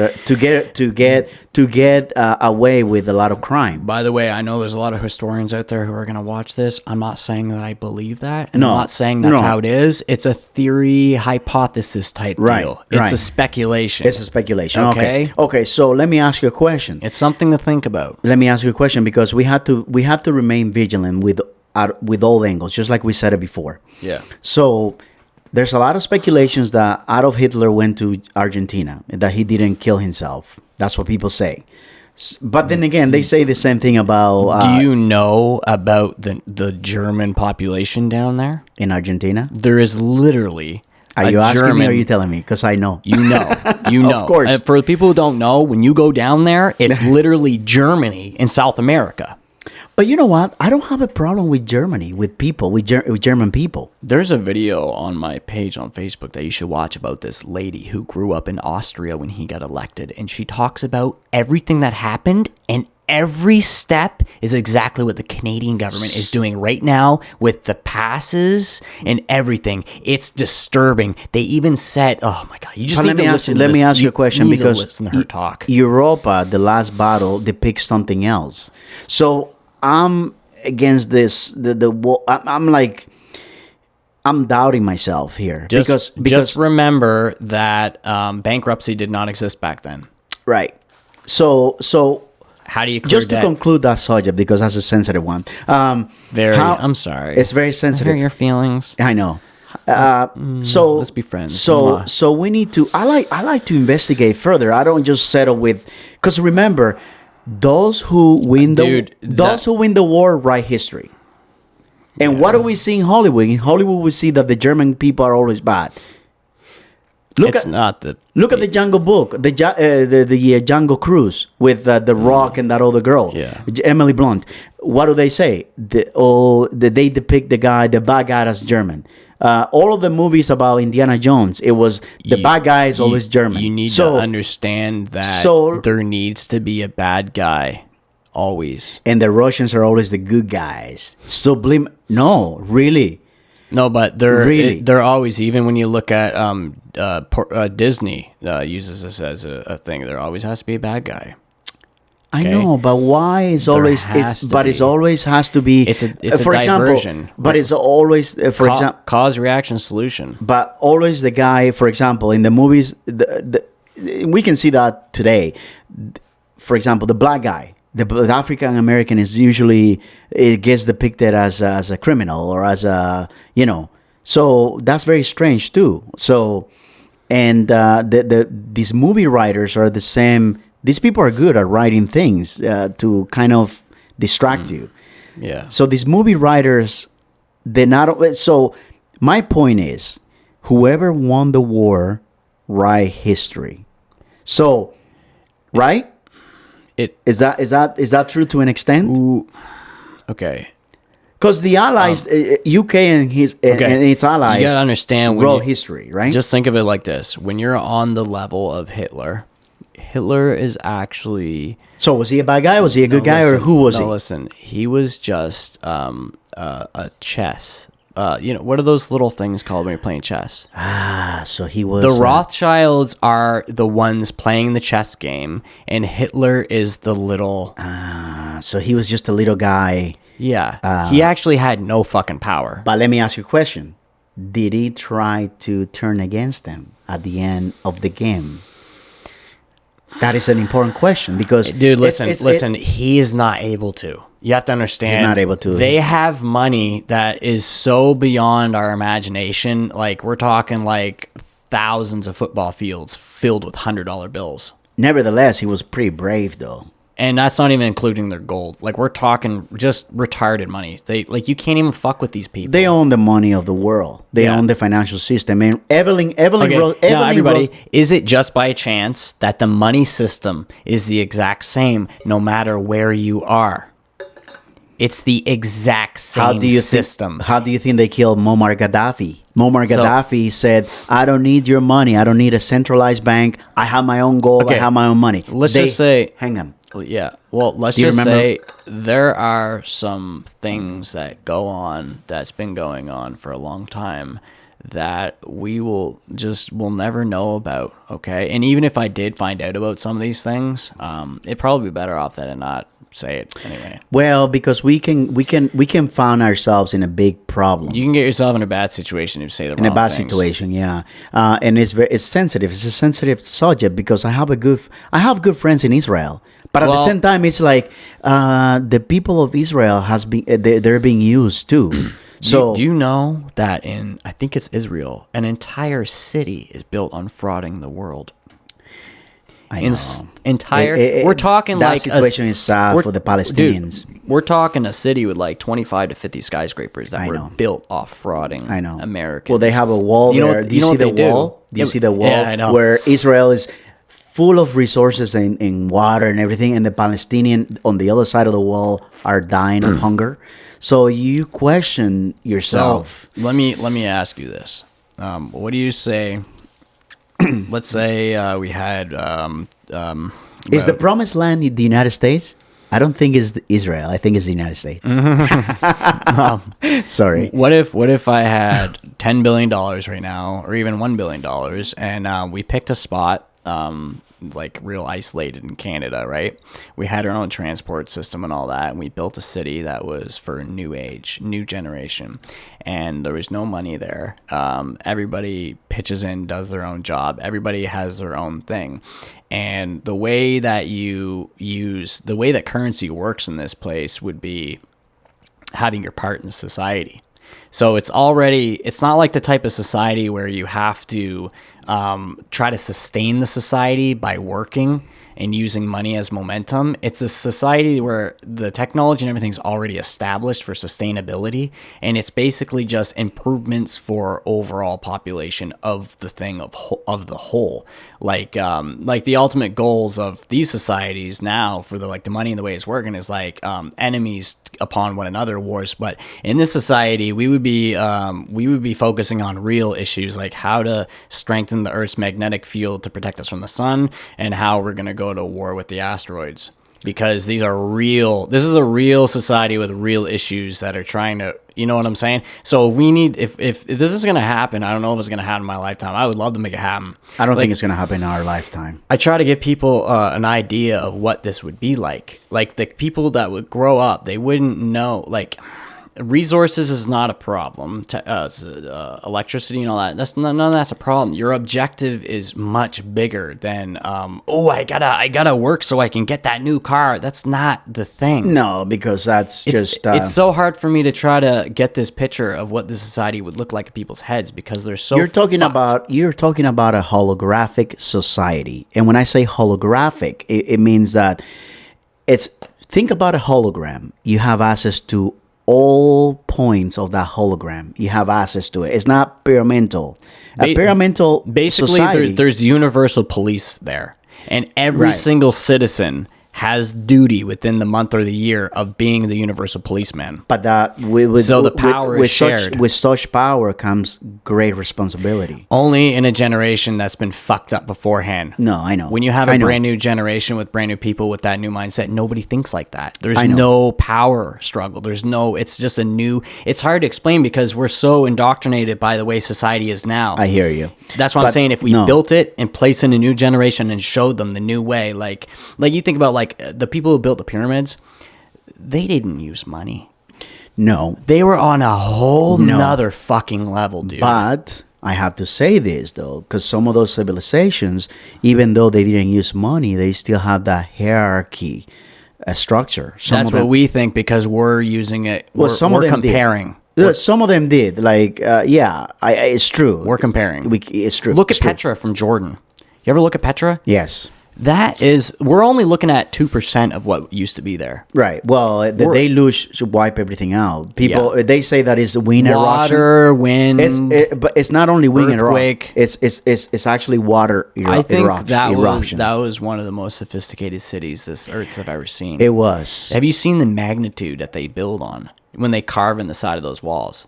But another thing, have you ever looked at that? Hey, thank God that or I don't know if I should. Oh my God! No, you didn't say it. I don't know if I should say thank God, but thank the universe that they actually That's worked. They worked with stones, because imagine if they worked with metal and like the buildings and glass and I stuff say like this to that. people all the time. How long would it be before New York is gone? You give it 10,000 years, maybe even 5,000 years. Those skyscrapers and everything is going to be dirt again. Nothing's going to be Miami left. Beach could be underwater in our lifetime. Miami yeah. Beach. Miami Beach in Florida should be underwater, and the Florida Keys should be underwater before we die. Oh yeah. Maybe, I don't know. It's but anyway, going back to why society is not is still a pyramidal structure, which you have the majority of the people at the bottom of the pyramid, and then you have those bad Okay, people. as soon on the as top. okay, so weed being legalized, majority like overall, like through like Canada and the States and everything, that's helping. That's getting us to the level we need to be. But what I was saying before about like before, we may very well had full access to our brains by thought. You know how we feel emotions today? Yeah. It's just that it's all we feel emotional states, but before, like maybe back like Atlantis times or something, these people might have been feeling emotions through experiences as powerful as LSD every day, and that was their experience because they were on a fucking different level. And maybe this is going way out there, people, but the Anunnaki came down here and they reset our genetic code and they said, no, you guys need to learn the raw truth to how this works. You got to do it, so you have to go find them, bring them in your body, and relearn things. You're not going to be gifted with it from birth. Alex Collier talked about something like that the Greys are messing around with our DNA strand, that they are just, indoctrinating us and blah, blah. I don't necessarily believe everything he says, but there's a lot of people that talk about the Anunnaki. And it's interesting because the Sumerians in Mesopotamia, they're the star thing that they show. They always show a star depiction, and they're always talking about like the god of Jupiter and whatnot. Oh yeah. Have you ever looked at, or I think it's Jupiter. Have you ever looked at the North Pole of Jupiter? It's a perfect hexagon. It's a hexagon. Or no, yes. it's 5 sides. No, I thought it was 8 sides, wasn't it? I think it's 5. Or 6. I don't know. No, it's 6. Look it up. It's 6. Let's bring it up and see. It's Or this is is it 6? very. Oh, it's 6. Okay. I think so. Yeah. Jupiter pole. North Pole or whatever pole. Yeah. Jupiter pole. This is very strange. Even somebody who doesn't really know anything, or maybe is this Saturn? No, it's Jupiter. And even look. Or is it Saturn? It's showing a little bit of. I have to put it in hexagon. I think I gotta put it in hexagon. Yeah, hexagon. I'll just put it in hex. Hopefully it comes up. There we go. There it All is. right, look at that. So they it should be. They is it 6? Yeah, it's 6. Oh, It's okay. like a stop sign. Yeah. Look at that. Okay, look at this, people. I don't know. Yeah, a because lot of people don't know about this. Octagon is 8, right? Yeah. Hexagon is 6. And 5's a poly or something like that. Polygon. Something like that. Going So back to look at this. high school. Yeah. So when they depicted Jupiter, they depicted as a star, almost like one of those devil worshipping type stars, or no, the Jewish star. Star of David. That's how they spoke of the Star of David. That's how they spoke of it, because this is what they were showing in the middle. That's what the shape that it makes. How the fuck did they know that? I know. And the Kabbalah did they has a know lot that? of the Torah and the Kabbalah has a lot of secrets that we don't speak Hebrew. It's a language that I'm interested to learn, Hebrew. I don't know. For some reason, I want to know look at that picture. That's in like the ring part. But how is it that those straight edges form on the outer side? Very strange, huh? That's very strange. Very strange. I don't even think they have an explanation for that even now. No, it's still a mystery. Or if they do, I don't think it's being they're shared. not going to tell us. No. Oh, Sorry about that. That's just junk. nothing. Sorry about that. No, that's nothing. Okay. That's just the send number keeps calling. Oh yeah. Scammers. Scammer motherfuckers. Okay, so there was something else. Look at that. It's like, heads up, stop talking about this subject. Yeah. It's not. No, it just. So it's crazy how it can be straight edges on the outside and then work its way to a circle in the middle. Yeah, it's very. That's strange. That's strange, right? It is. I'm thinking what's going on there is, you know how the magnetic field comes like this and goes up and around? I think there might be six power forces to it. There are and arches. It's like flat. That's what the arches. There's arches, and So you know what, Nigel? Power sources are coming out each corner. So if you look at suspiciousobservers.com, Ben Davison has a whole bunch of things on the sun and what happened to Mars. I think that this charge that Mars has, that big cannon, is probably one of those discharges, when during the last event. I don't know.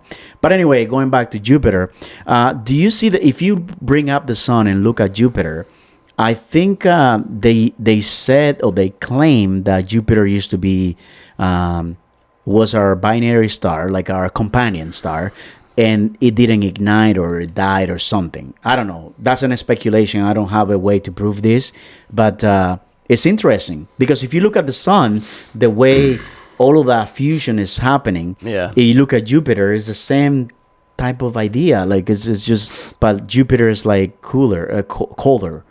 I don't know. I feel maybe I'm talking too much. No, it's okay. I know what you're saying, but I feel like we're still missing something that we need to go back on. We were talking about the drone and all that, and when they're bringing Bob Lazar into those places, I think that is levels and levels and levels of their psychology plan. I have to say that I agree, because they go to levels and lengths that we would think is insane, but that's what it takes to keep their stuff secret. I have to say that they have to use that strategy, that distraction, in all levels, because their strategies. Okay, like the people who work for the CIA, who are at the very top, those people are not the ones. They're just the ones. They think, basically they're like the actor in a movie, and they have no idea that they're Bob the actor. Lazar told you in that interview. He told you. He said he told us, not you and me, but everybody. Bob Lazar went on and said, "You know what? I just grabbed the plane. I just got into the hangar." That's how these people work. And I didn't ask any questions. And it was super classified. You can't talk about it. That's how they because work. They will come and get your family or something like that. Yes, what they do. So they will actually visit your family while you're at work. They play games with you. It's like, I'm gonna threaten you. No, they don't even threaten you. What they do is when you're at work and you're in the hangar and you're looking at that stuff, and they're watching you from cameras, hidden cameras and everything. They watch your every fucking move. They're listening to us right here. As soon as you start, being a little off or whatever, they'll send your phone, or they'll bring you a picture, or they'll get you on the phone, and they'll say, like, they'll tell you what your family's doing. Okay. Hold that thought. So that's gonna. And then you go, okay. No. I'm just doing my research. Doing my research. So it brings my question: how is it that a lot of people like David Icke, and I'm not saying anything bad about David Icke. I know where you're going with this. Keep talking. So if they keep you in line, how is it that David Icke is able to tell us so much true without his safety being compromised. Okay. How does that happen? Okay. You know what? When you start buying bodyguards and you start getting bulletproof cars, that's when you bring yourself problems. It's true. Okay. So it's true. Because David Icke is walking alone and that's how you got to do it. Look at the guy who does the Matrix, Keanu Reeves.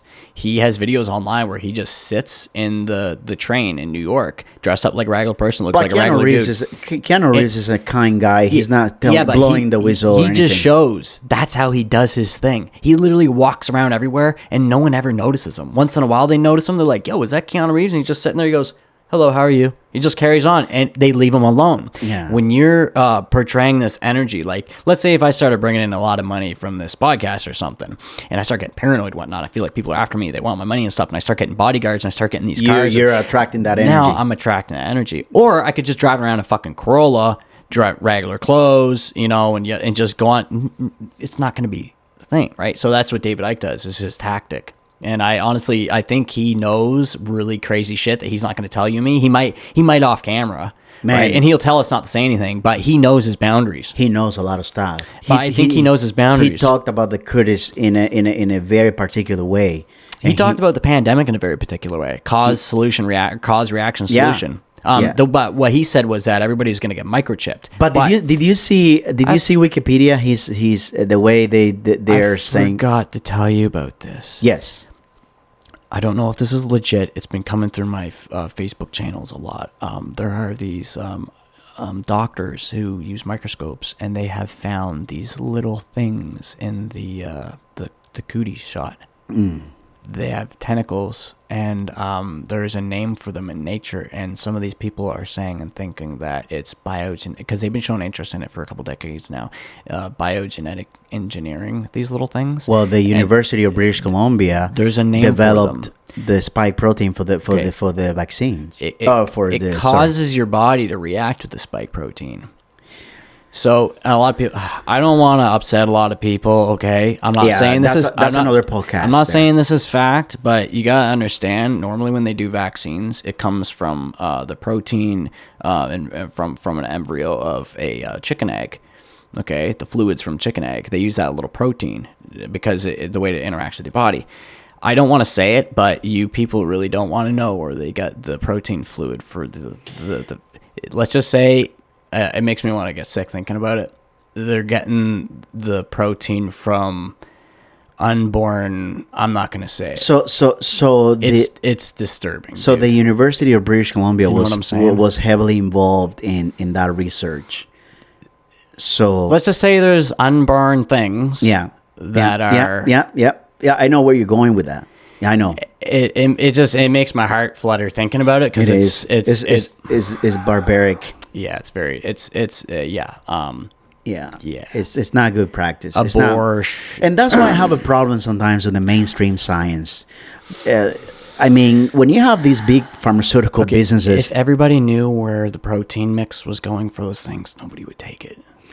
Yeah, but at this point. But anyway, so hang on. Okay, so there's this little freshwater thing. It's got like a stem, and it's got like tentacles coming off it. And the crazy thing about this thing is you can cut off a little top of its arm and give it like a couple days, and it grows a brand new body of itself. Wow. You can take it in a blender and blend it into 1,000,000 pieces and put it back into the same petri dish, and it'll reassemble itself back into the same body again. And I remember seeing... they've been tinkering with this for some time, and they have found these things in the cooties jabs. So get this. Bill Ryan... But... Do you know who Bill Ryan is? Wait, hold that. But what this nurse or this doctor was saying, I've seen a few of them say it now. Basically, you know how they duplicate it. They could... these things are immortal. They don't die. They live forever. They don't age. So is that a strategy from big pharma to try to get you getting a shot every there's speculation of once these things duplicate and make their own neural network in your body and in your brain, something like 5G or whatever could make you do things. So you can get rid of it once you get it. And what about the shots, the booster shots as they call it? What is that going to do to your body? This makes me really nervous talking about this stuff. I know. It's if you want, we can drop it. It's no, okay. it's okay. It's okay. It's okay. I just drop don't it. want to say the wrong things. We can- I'm just trying to because most of the people who like are my listeners, they already know half this stuff. Yeah. But Yeah. I just for purposes of I want to get monetized and all that. I don't want to. Yeah. Okay. So why don't we leave that for another podcast and Okay. talk about like you're gonna talk with some we have people to- in the medical field and Yeah. things like that. Because I mean, we have to talk about how to structure our sentences too. yeah. Yeah. So No, people that- can still understand. But that's why Yeah, why I was trying to particularly grow a certain kind of audience, because I know if I were to just blatantly pay for blogging or like just blatantly put my videos out there, it's not gonna work. No. Let's you know what? anyways. You know what? Let's not touch it. Yeah. But and I want to get back on that drone fucking thing. Yeah, that's Just do it's you see the interesting. design of that thing? It looks like something It looks like the from movie- the Terminator movie or something. or that movie with Tom Cruise. What was the name of it? Not Oblivion. I know what you're talking Oblivion. about. Oblivion. Oblivion, man. Remember Oh, that drone man. that was a? Yeah, I remember that. Oblivion. So much. I always reference movies, and and I also have. Dude, I have a you know, love-hate relationship with Hollywood. It is art, though. Some of those directors, like just the shots they used in Oblivion, like it was all done out west in British Columbia, and man, fucking, I the give Okanagan Valley. props. If the director of that ever listens to this, man, you did a good fucking job. He with those. did. It, all they did was place the those big things that they were living on. They just took all these amazing shots with helicopters and drones, and then they put in their layers on the frames. Yeah, and there's a part where Tom Cruise says to the girl. There was a lot of subliminal messages in that fucking movie, and it made me think like fucking crazy. I was actually in the movie theater with a crazy bitch, and we were influenced on a substance, and she started thinking too fucking hard, like third of the way through it, That movie is. and we had to leave And that I know. because it was too much. She's like, "Wait, what? What? It's Yeah. like, how much truth is there to this? Like, what's really going on here?" Because it goes back to the Truman Show. You ever watch the Truman Show? Oh yeah, Jim Carrey. And what happened to Jim Carrey anyway? That people are just Okay, I gotta tell you, he knows what you and me know. Well, of course he knows, but He but knows, he went to knows. Jimmy Kimmel Live and he's like, Well, you gotta he went think- like the old yeah. mocking tongue. You gotta, But you gotta think about what he went through. I know, yeah. He, his wife, I feel bad. and all that, and now for his own sanity, he just kind of paints, and he tries to stay out of the public eye. And when he enters, he tries to, he has to be careful and whatnot. But the Truman Show is a very Since interesting movie. that movie has not left my mind since I watched it when Never. I was a I little kid. watched it like 2 or 3 times. When I was a little kid, I legitimately used to look around and be like, okay, are these nano Touching to see if you yeah, can and hit the wall. There's like nanoparticles that the atoms synchronize in the simulation as a camera, and they can look at it from any perspective. That's how I was thinking when I was little. I'm like, how advanced is this fucking thing? What if it is a simulation? Maybe it's just a dream. Maybe I'm in someone's dream. Maybe this is my dream, and it's just a dream. Because sometimes I have dreams, and it's like, You have a dream that you have the dream, and then the dream manifests itself either within 2 or 3 days or a week. Dude, I gotta tell people about this because I know people out there who are listening to this. They had these experiences all the time. The other day when I went to message you, we messaged each other at the exact same time. Exact same time. Exact same I time. message you, and you're like, Tony, I'm messaging you at the same time, Exact same time. and I'm like, oh, that was weird because I had you. I was thinking about you. I was like, I think it's about time for us to Yeah. discuss when we're gonna do Exactly. the thing. And then It happened at the same time, and it's like, okay, you can talk about coincidences all you want, but I got this thing, and you must have got it at the same time. It was the exact same thing. I was like, whoa, it gave me goosebumps. Yeah, I was like, we should. I should probably, and you probably like, I should probably, right? But I think our connection is different, and we're not.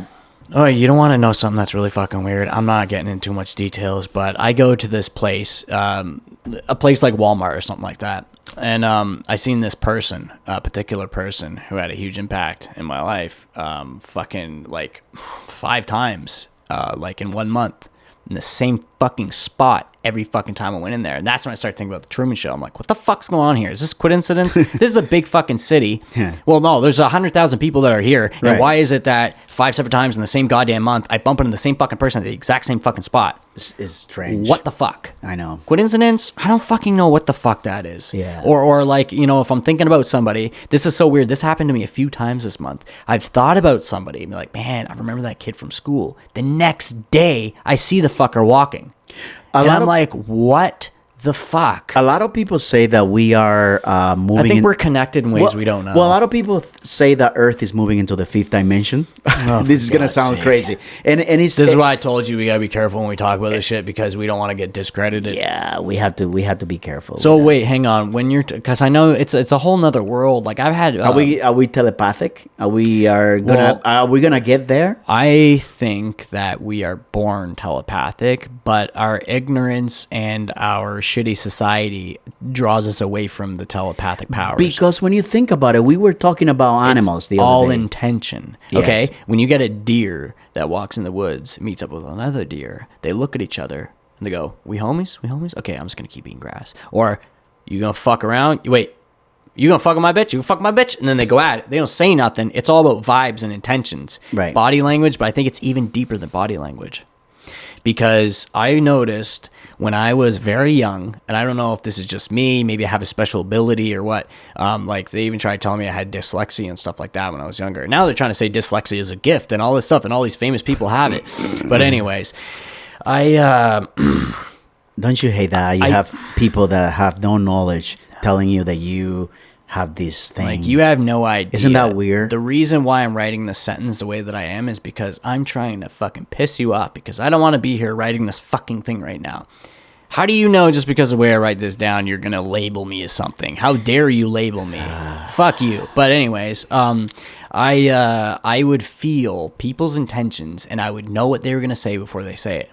And it's not me reading words in their brain. It's the Going back to the feeling. It's all thing. about feelings. It's all about intentions, and you can feel the intentions of people. Yeah.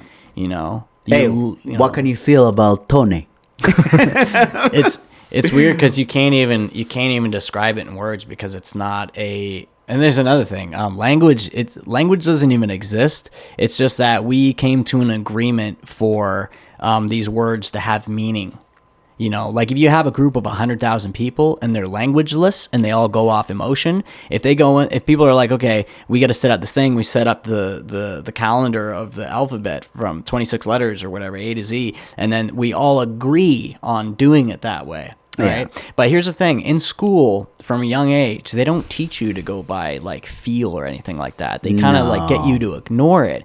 And They suppress your feelings. They suppress your fucking... They suppress everything. Not only that, why did they get us the gurgle fluoride when we were little?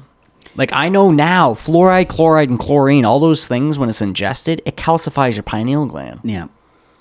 That's the thing that literally lets you feel the things that I'm talking David about. I talked about that, I think, right? Was it David? Why did they put it in the water? And I've heard this bullshit excuse since I was little. Even some people in my family still say it today. Why do they put all that stuff in the water? Well, it's to keep it stale or keep it from going bad. But some people say Sterile. it's for our teeth.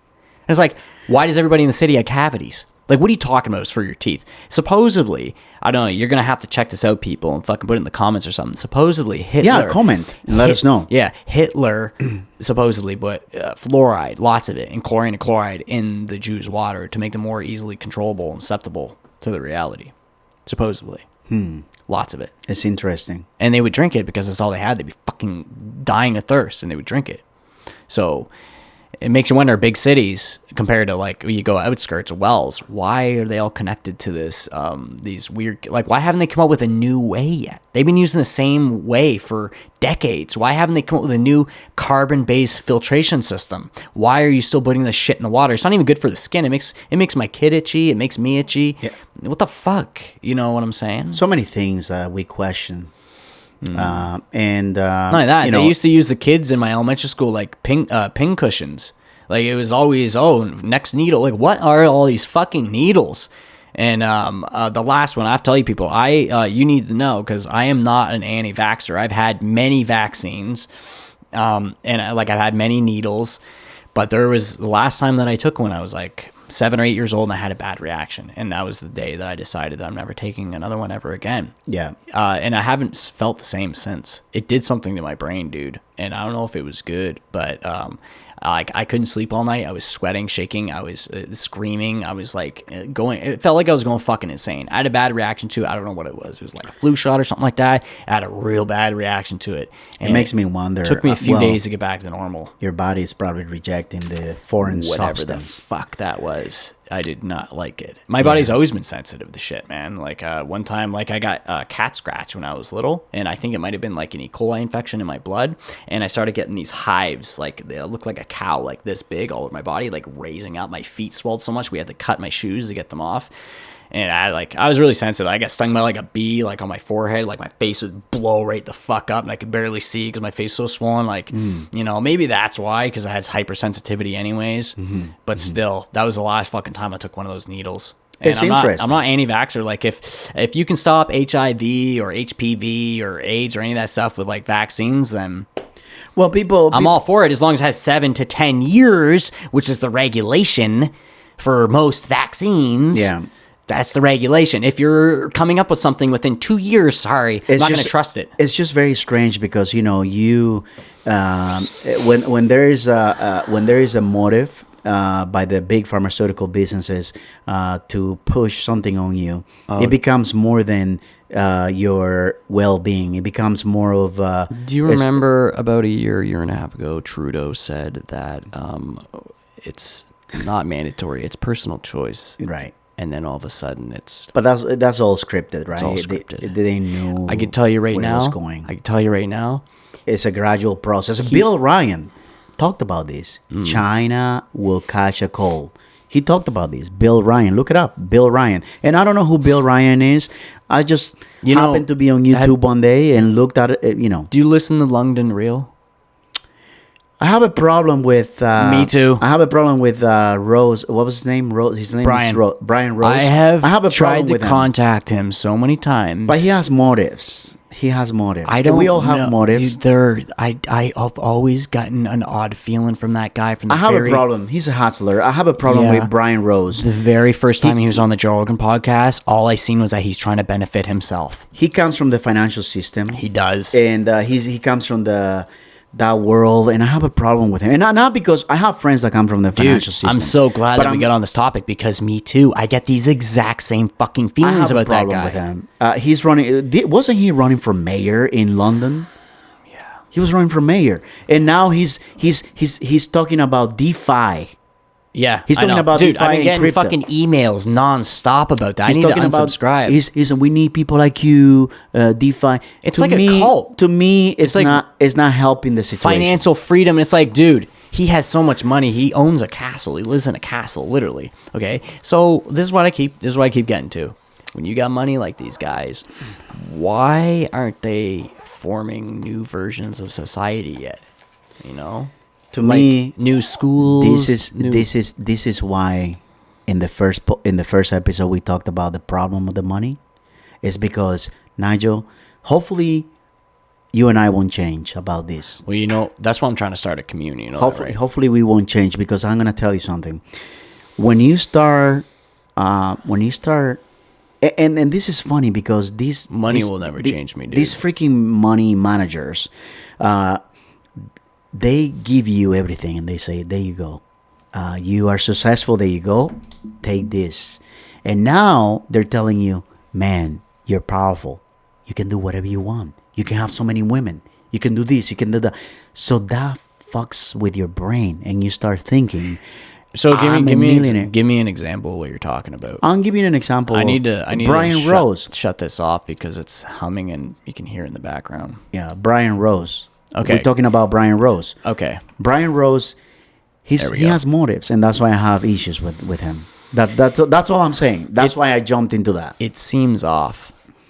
It does. I have a problem with the guy because, you brought a very good topic with David Icke. You brought David Icke and talked about it, but you took advantage of that. He took advantage of Graham Hancock. That's how he got started. His first guest was Graham, and all I seen in his eyes was dollar signs. He's like, "Yes, I'm gonna get so many views." When you see the guy talking about decentralized, it makes me cringe. DeFi, decentralized, whatever. And you only have this one chance. Don't miss out. And yet it seems like a cult. He sounds like another, just like Jordan Bedford from Wall Street. And then he says he does like DMT and he's all spiritual knowledge and all this stuff. And it's like his spiritual for your own knowledge, benefit. Yeah, to try to get your money. That's me. Yeah, and you look at, you know how much that DeFi course is? It's $5,000. Man, I have a problem with that. $5,000. And I sent him, his people, messages after messages saying what we're saying right now. And I didn't get a response from any of them. No. And I'm saying like, so like what like what's going on? It's like, I'm an intelligent individual. Like if you want to fuck with me, we could do some stuff, but it's like, what is our ultimate goal? Just to make money? Like this is why society's fucked. We need to change this. This is why I was telling you that I have a problem with this social media thing, because there's so much distraction, so much crap. It makes me wonder even more because they don't respond to those types of messages. Right. I sent them like 10 by now. And I don't want to follow trends, and I don't want to be Me either. They call it success. I don't want to be successful then. I don't want to be successful. I don't care. I want to be, I am who I am, you are who you are. Who gives a fuck if you're rolling around in a fucking Rolls Royce or in a fucking Corolla? Who fucking cares? It doesn't matter. You know what I'm saying? And that's why. I don't have any problem with people spending their time on social media to improve their skills. I have a problem with people spending their time scrolling. I need to tell you people about something, okay? You don't realize it, but you know, when you look at your screen, it is a bunch of little tiny pixels that are just brightening and just like these lights right here. It's an illusion. It's fugazi. Fugazi. Like what's his name in the Wolf of Wall Street? There I go, referencing a movie again. It's okay. Matthew McConaughey. It's fugazi. Fugazi. It's fugazi. It doesn't exist. Hang on. All right, let's make money. It's an illusion. It doesn't exist. Ooh. It doesn't exist. Hey, can you sell this pen? Can you sell that pen? Let's sell these pens. Sell. I know it's. But do you like the idea of building a commune? If you know the definition. I like it.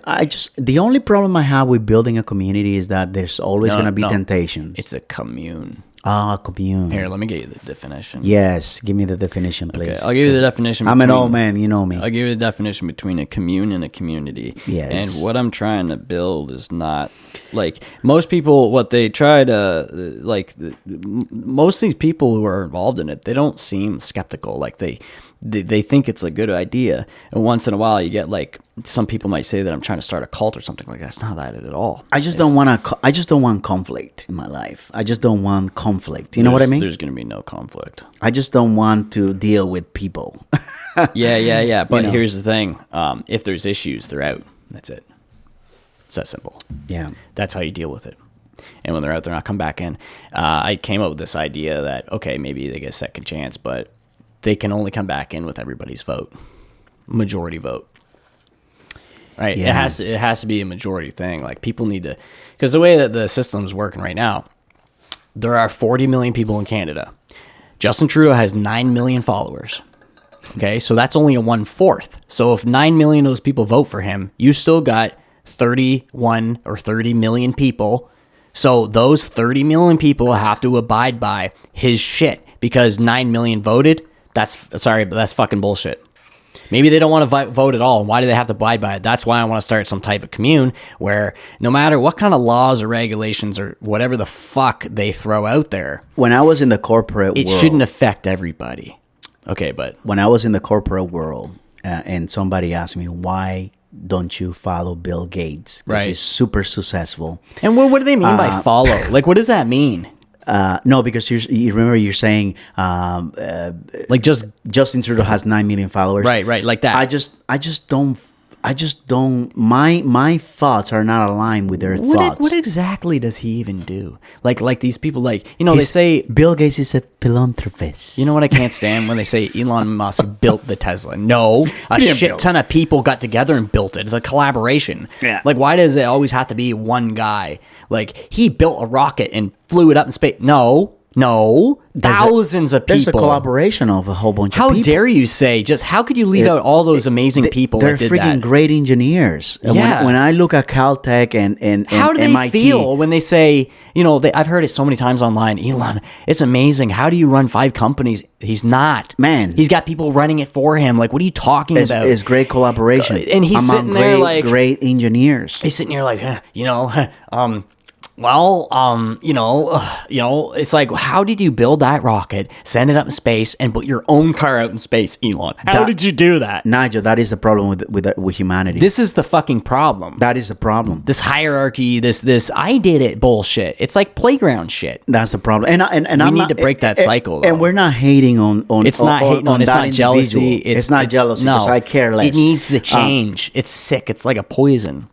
It's about bringing people to light and bringing people to the truth. Yeah. And the truth is ultimately your goal from what you were telling me was I want to bring people to light, bring people to the truth. I want to bring people together and the truth. Yeah, exactly. You know why I know.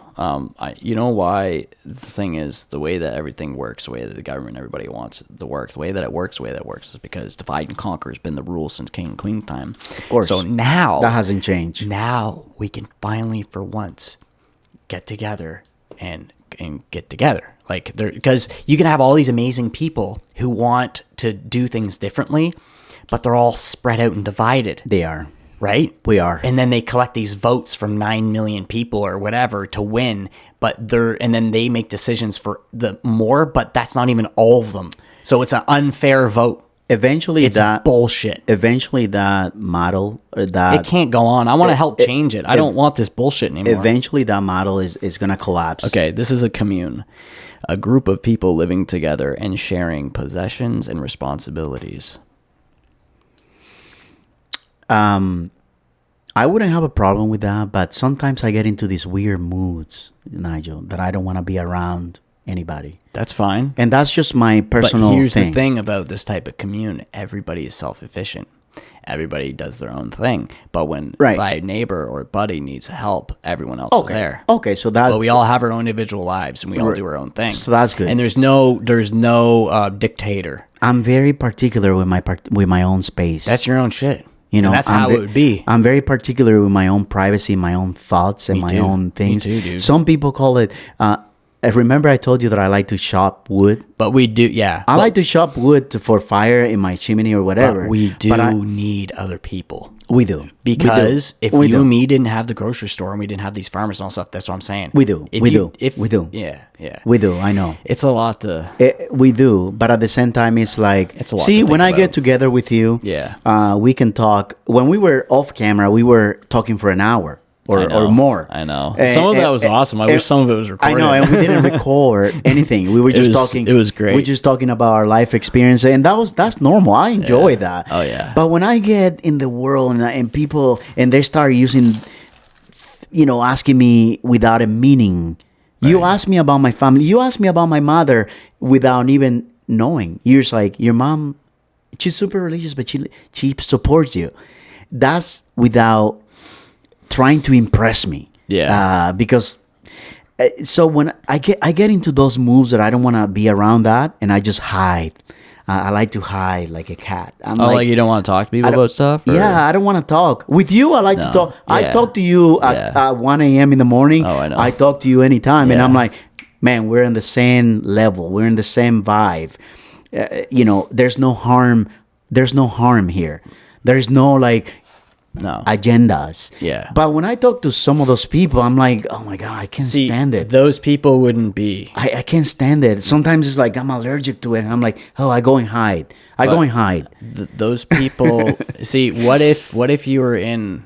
I know I don't want to be a part of a tribe or either, but I want to know that I am connected some way or form to a group of people that are here to protect one another, and we're all in the same idea. Yes. Not a tribe, but that's why I use the word alliance. No, and I do respect other people's values and viewpoints. You know how I use. But what I have a problem is when they're trying to feed those values into my own personal space. That's dictatorship. I don't like that. I run away from that. It's I like, know, I and fucking that's, hate it. I don't like it. Well, the word alliance, a union or association formed for mutual benefit, especially between, they say countries or organizations, but it's a relationship based on affinity and interest, nature, or qualities.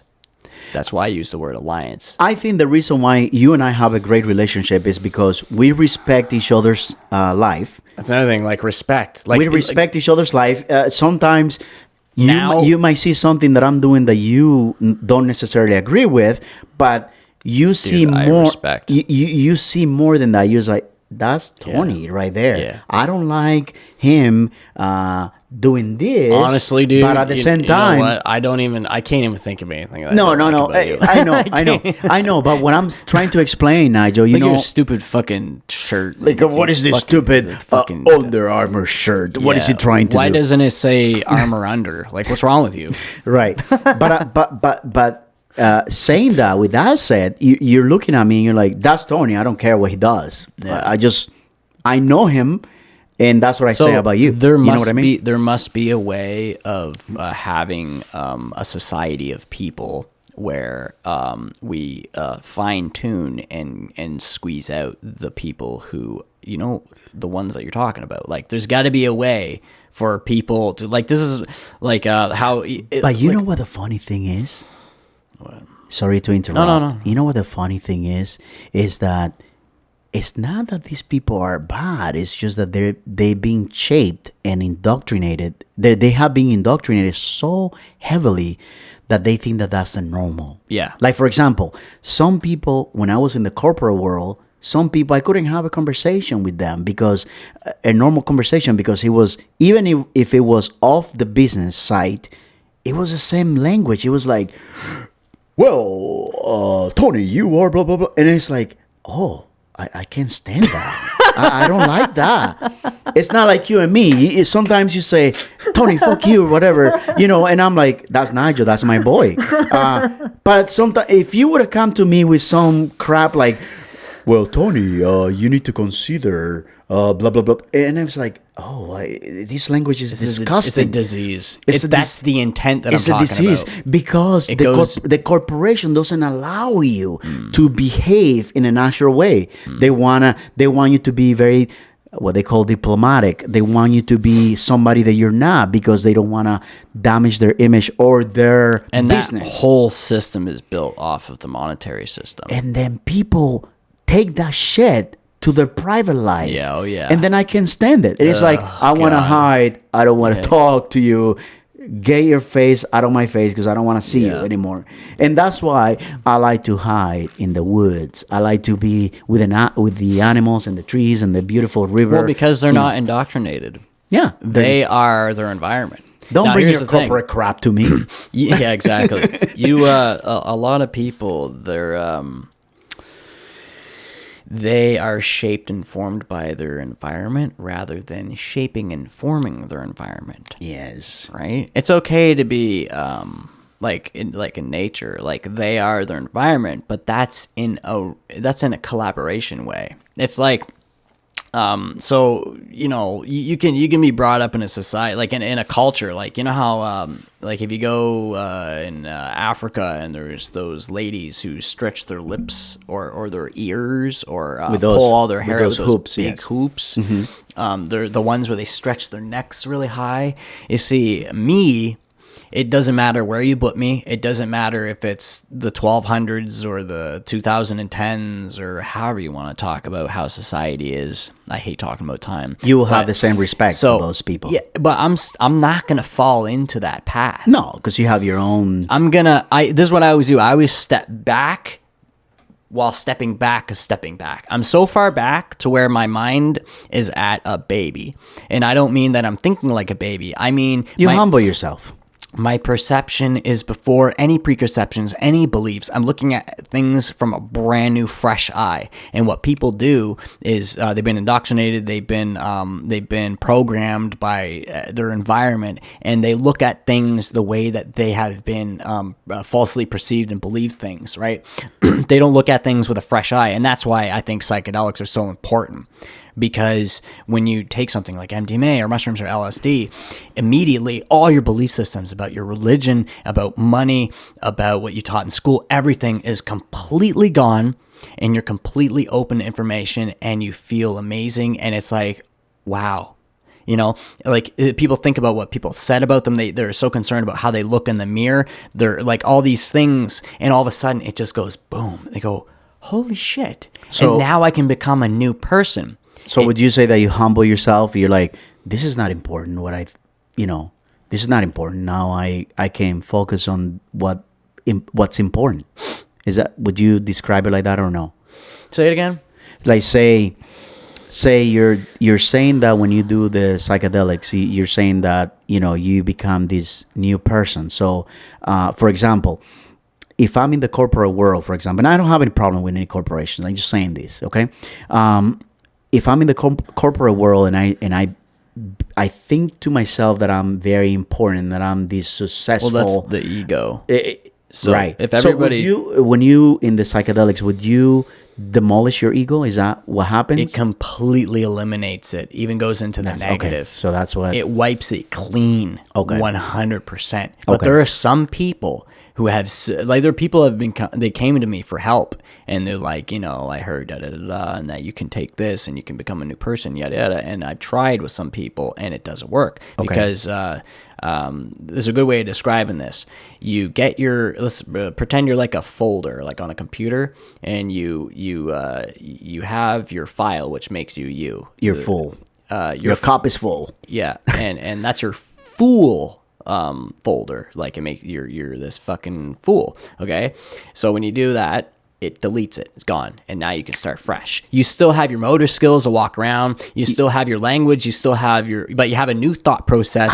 You have new beliefs and all this, right? So you have your skills, but what you don't have is that speculations fooling yourself, saying that you're the thoughts, everything's completely gone, and everything's brand new, as if you were a 3-year-old or a 2-year-old, and everything's brand new to you again. Interesting. Everything's brand new to you again. Interesting. So, some like these, there's been a few people that I've tried to help, and I put them through the sessions. I explain them what's going to happen. I coach them through it. Like, you know what I'm talking about. Yeah. Like I've tried to do similar things with. Yeah. So they end up reopening that fucking folder and reindoctrinating themselves with their old shit again. So it becomes worse sometimes. Those are the people you got to stay the fuck away from.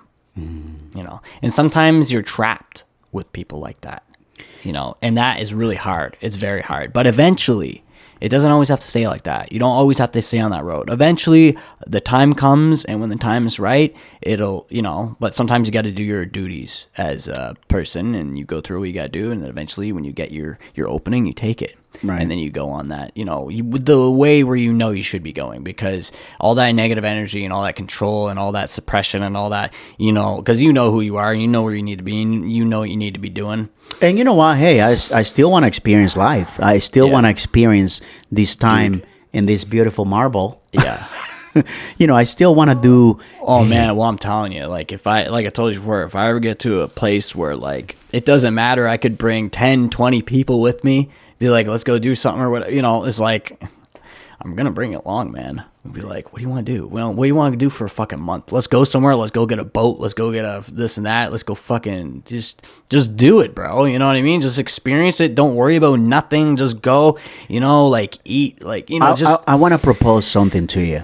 I think this summer coming up, we should start kayaking, and we should start canoeing, and we should start. I definitely I want to go camping. I want to go target practice. Yes, target practice. I have my compound bow. No, I have my crossbow.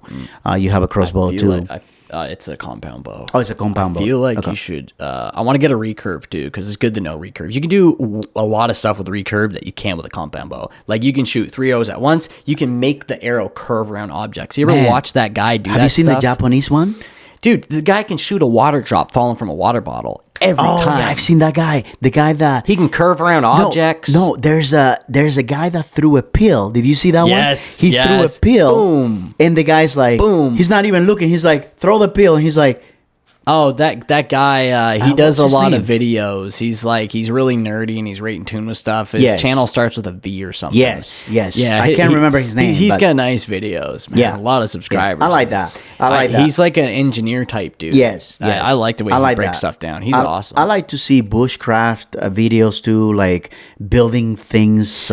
Dude, you just reminded me because I wanted to talk about this. Remember I was telling you about how I think that the pyramids may have been built. It's a lot simpler than what people think. And Yeah, and talking how about concrete Yeah, and- how do they make the tight fitting? Okay, and not only that, if you go look at it, like I've seen videos of people where they pay the guards like $100, $1,000, whatever, and they let them climb it for a couple hours when like no one's around. It's a good time to do it, because that's how it works there. You gotta pay them if you want to go around the corridor or go to that secret door. You know, you gotta pay them. You gotta pay them nicely, Right. And you gotta make sure you're not paying the wrong guy because they'll get mad and they'll take everything that you have, put you in jail for a few nights, and then let you out. Yeah, in so you gotta Egypt, make sure this you get one. the right Yeah, guy. yeah, yeah. Because some of them take it as offense. Some of them are like, yeah, Are that's you okay. bribing me? Yeah. Are you bribing me? But if you give him 1,000 or two extra, he'll be like, I don't know what they're talking about. I don't know nobody. Because it's an insult if you only give him $200. Right. You might want 1,000. But anyway, in these videos, these people are like, they're like, this is what they don't want you to see, and they go into the cracks, and you can see it's a hardened pastry concrete type deal that's holding them together. There's these certain areas where it looks like touch-ups and like ways to hold it together, like it's just like Now would that be because not afterwards because of the binding. It's like something that you've never seen before. so But I think they So also did they use. have- I think they use microfibers too. so they have technology, or I shouldn't say technology. Do you remember? You know what Egypt means, right?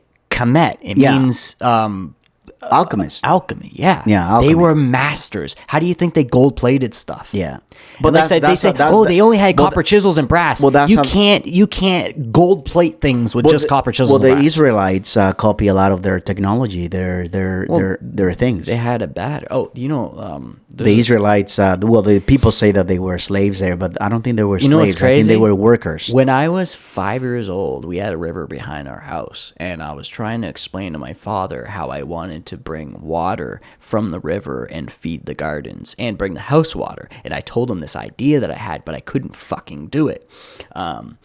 But it was basically a tube because I didn't have the material or the skills, and I had the skills in my You head. had the idea, but you don't have the skills. the stuff to do it. Yeah. It was a tube that looked like a screw on the inside.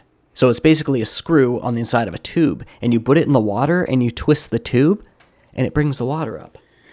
Interesting. This is a legitimate thing that Egyptians used fucking thousands of years ago. Yeah. Did you see I'm not shitting you. Yeah, no, They I know. use I've like seen it. Have you seen it? I've seen it, and I don't know how, but I thought of it when I was like 5 years old, and I'm like, only if I could build this thing and I could show it to people. They It's- also had a light bulb too. you know what I'm talking about? Yeah, Yeah. And a battery. But Yeah. you can take a lemon and you take copper and a galvanized wire, and you put and you take like Potatoes, too. a penny, yeah, and you wrap it in tinfoil, and you do a negative and a positive, and it'll light up an LED light bulb. Yeah. Things have energy and charge going through them. And That's how they're alive. Potatoes too. Yeah. They do that with potatoes.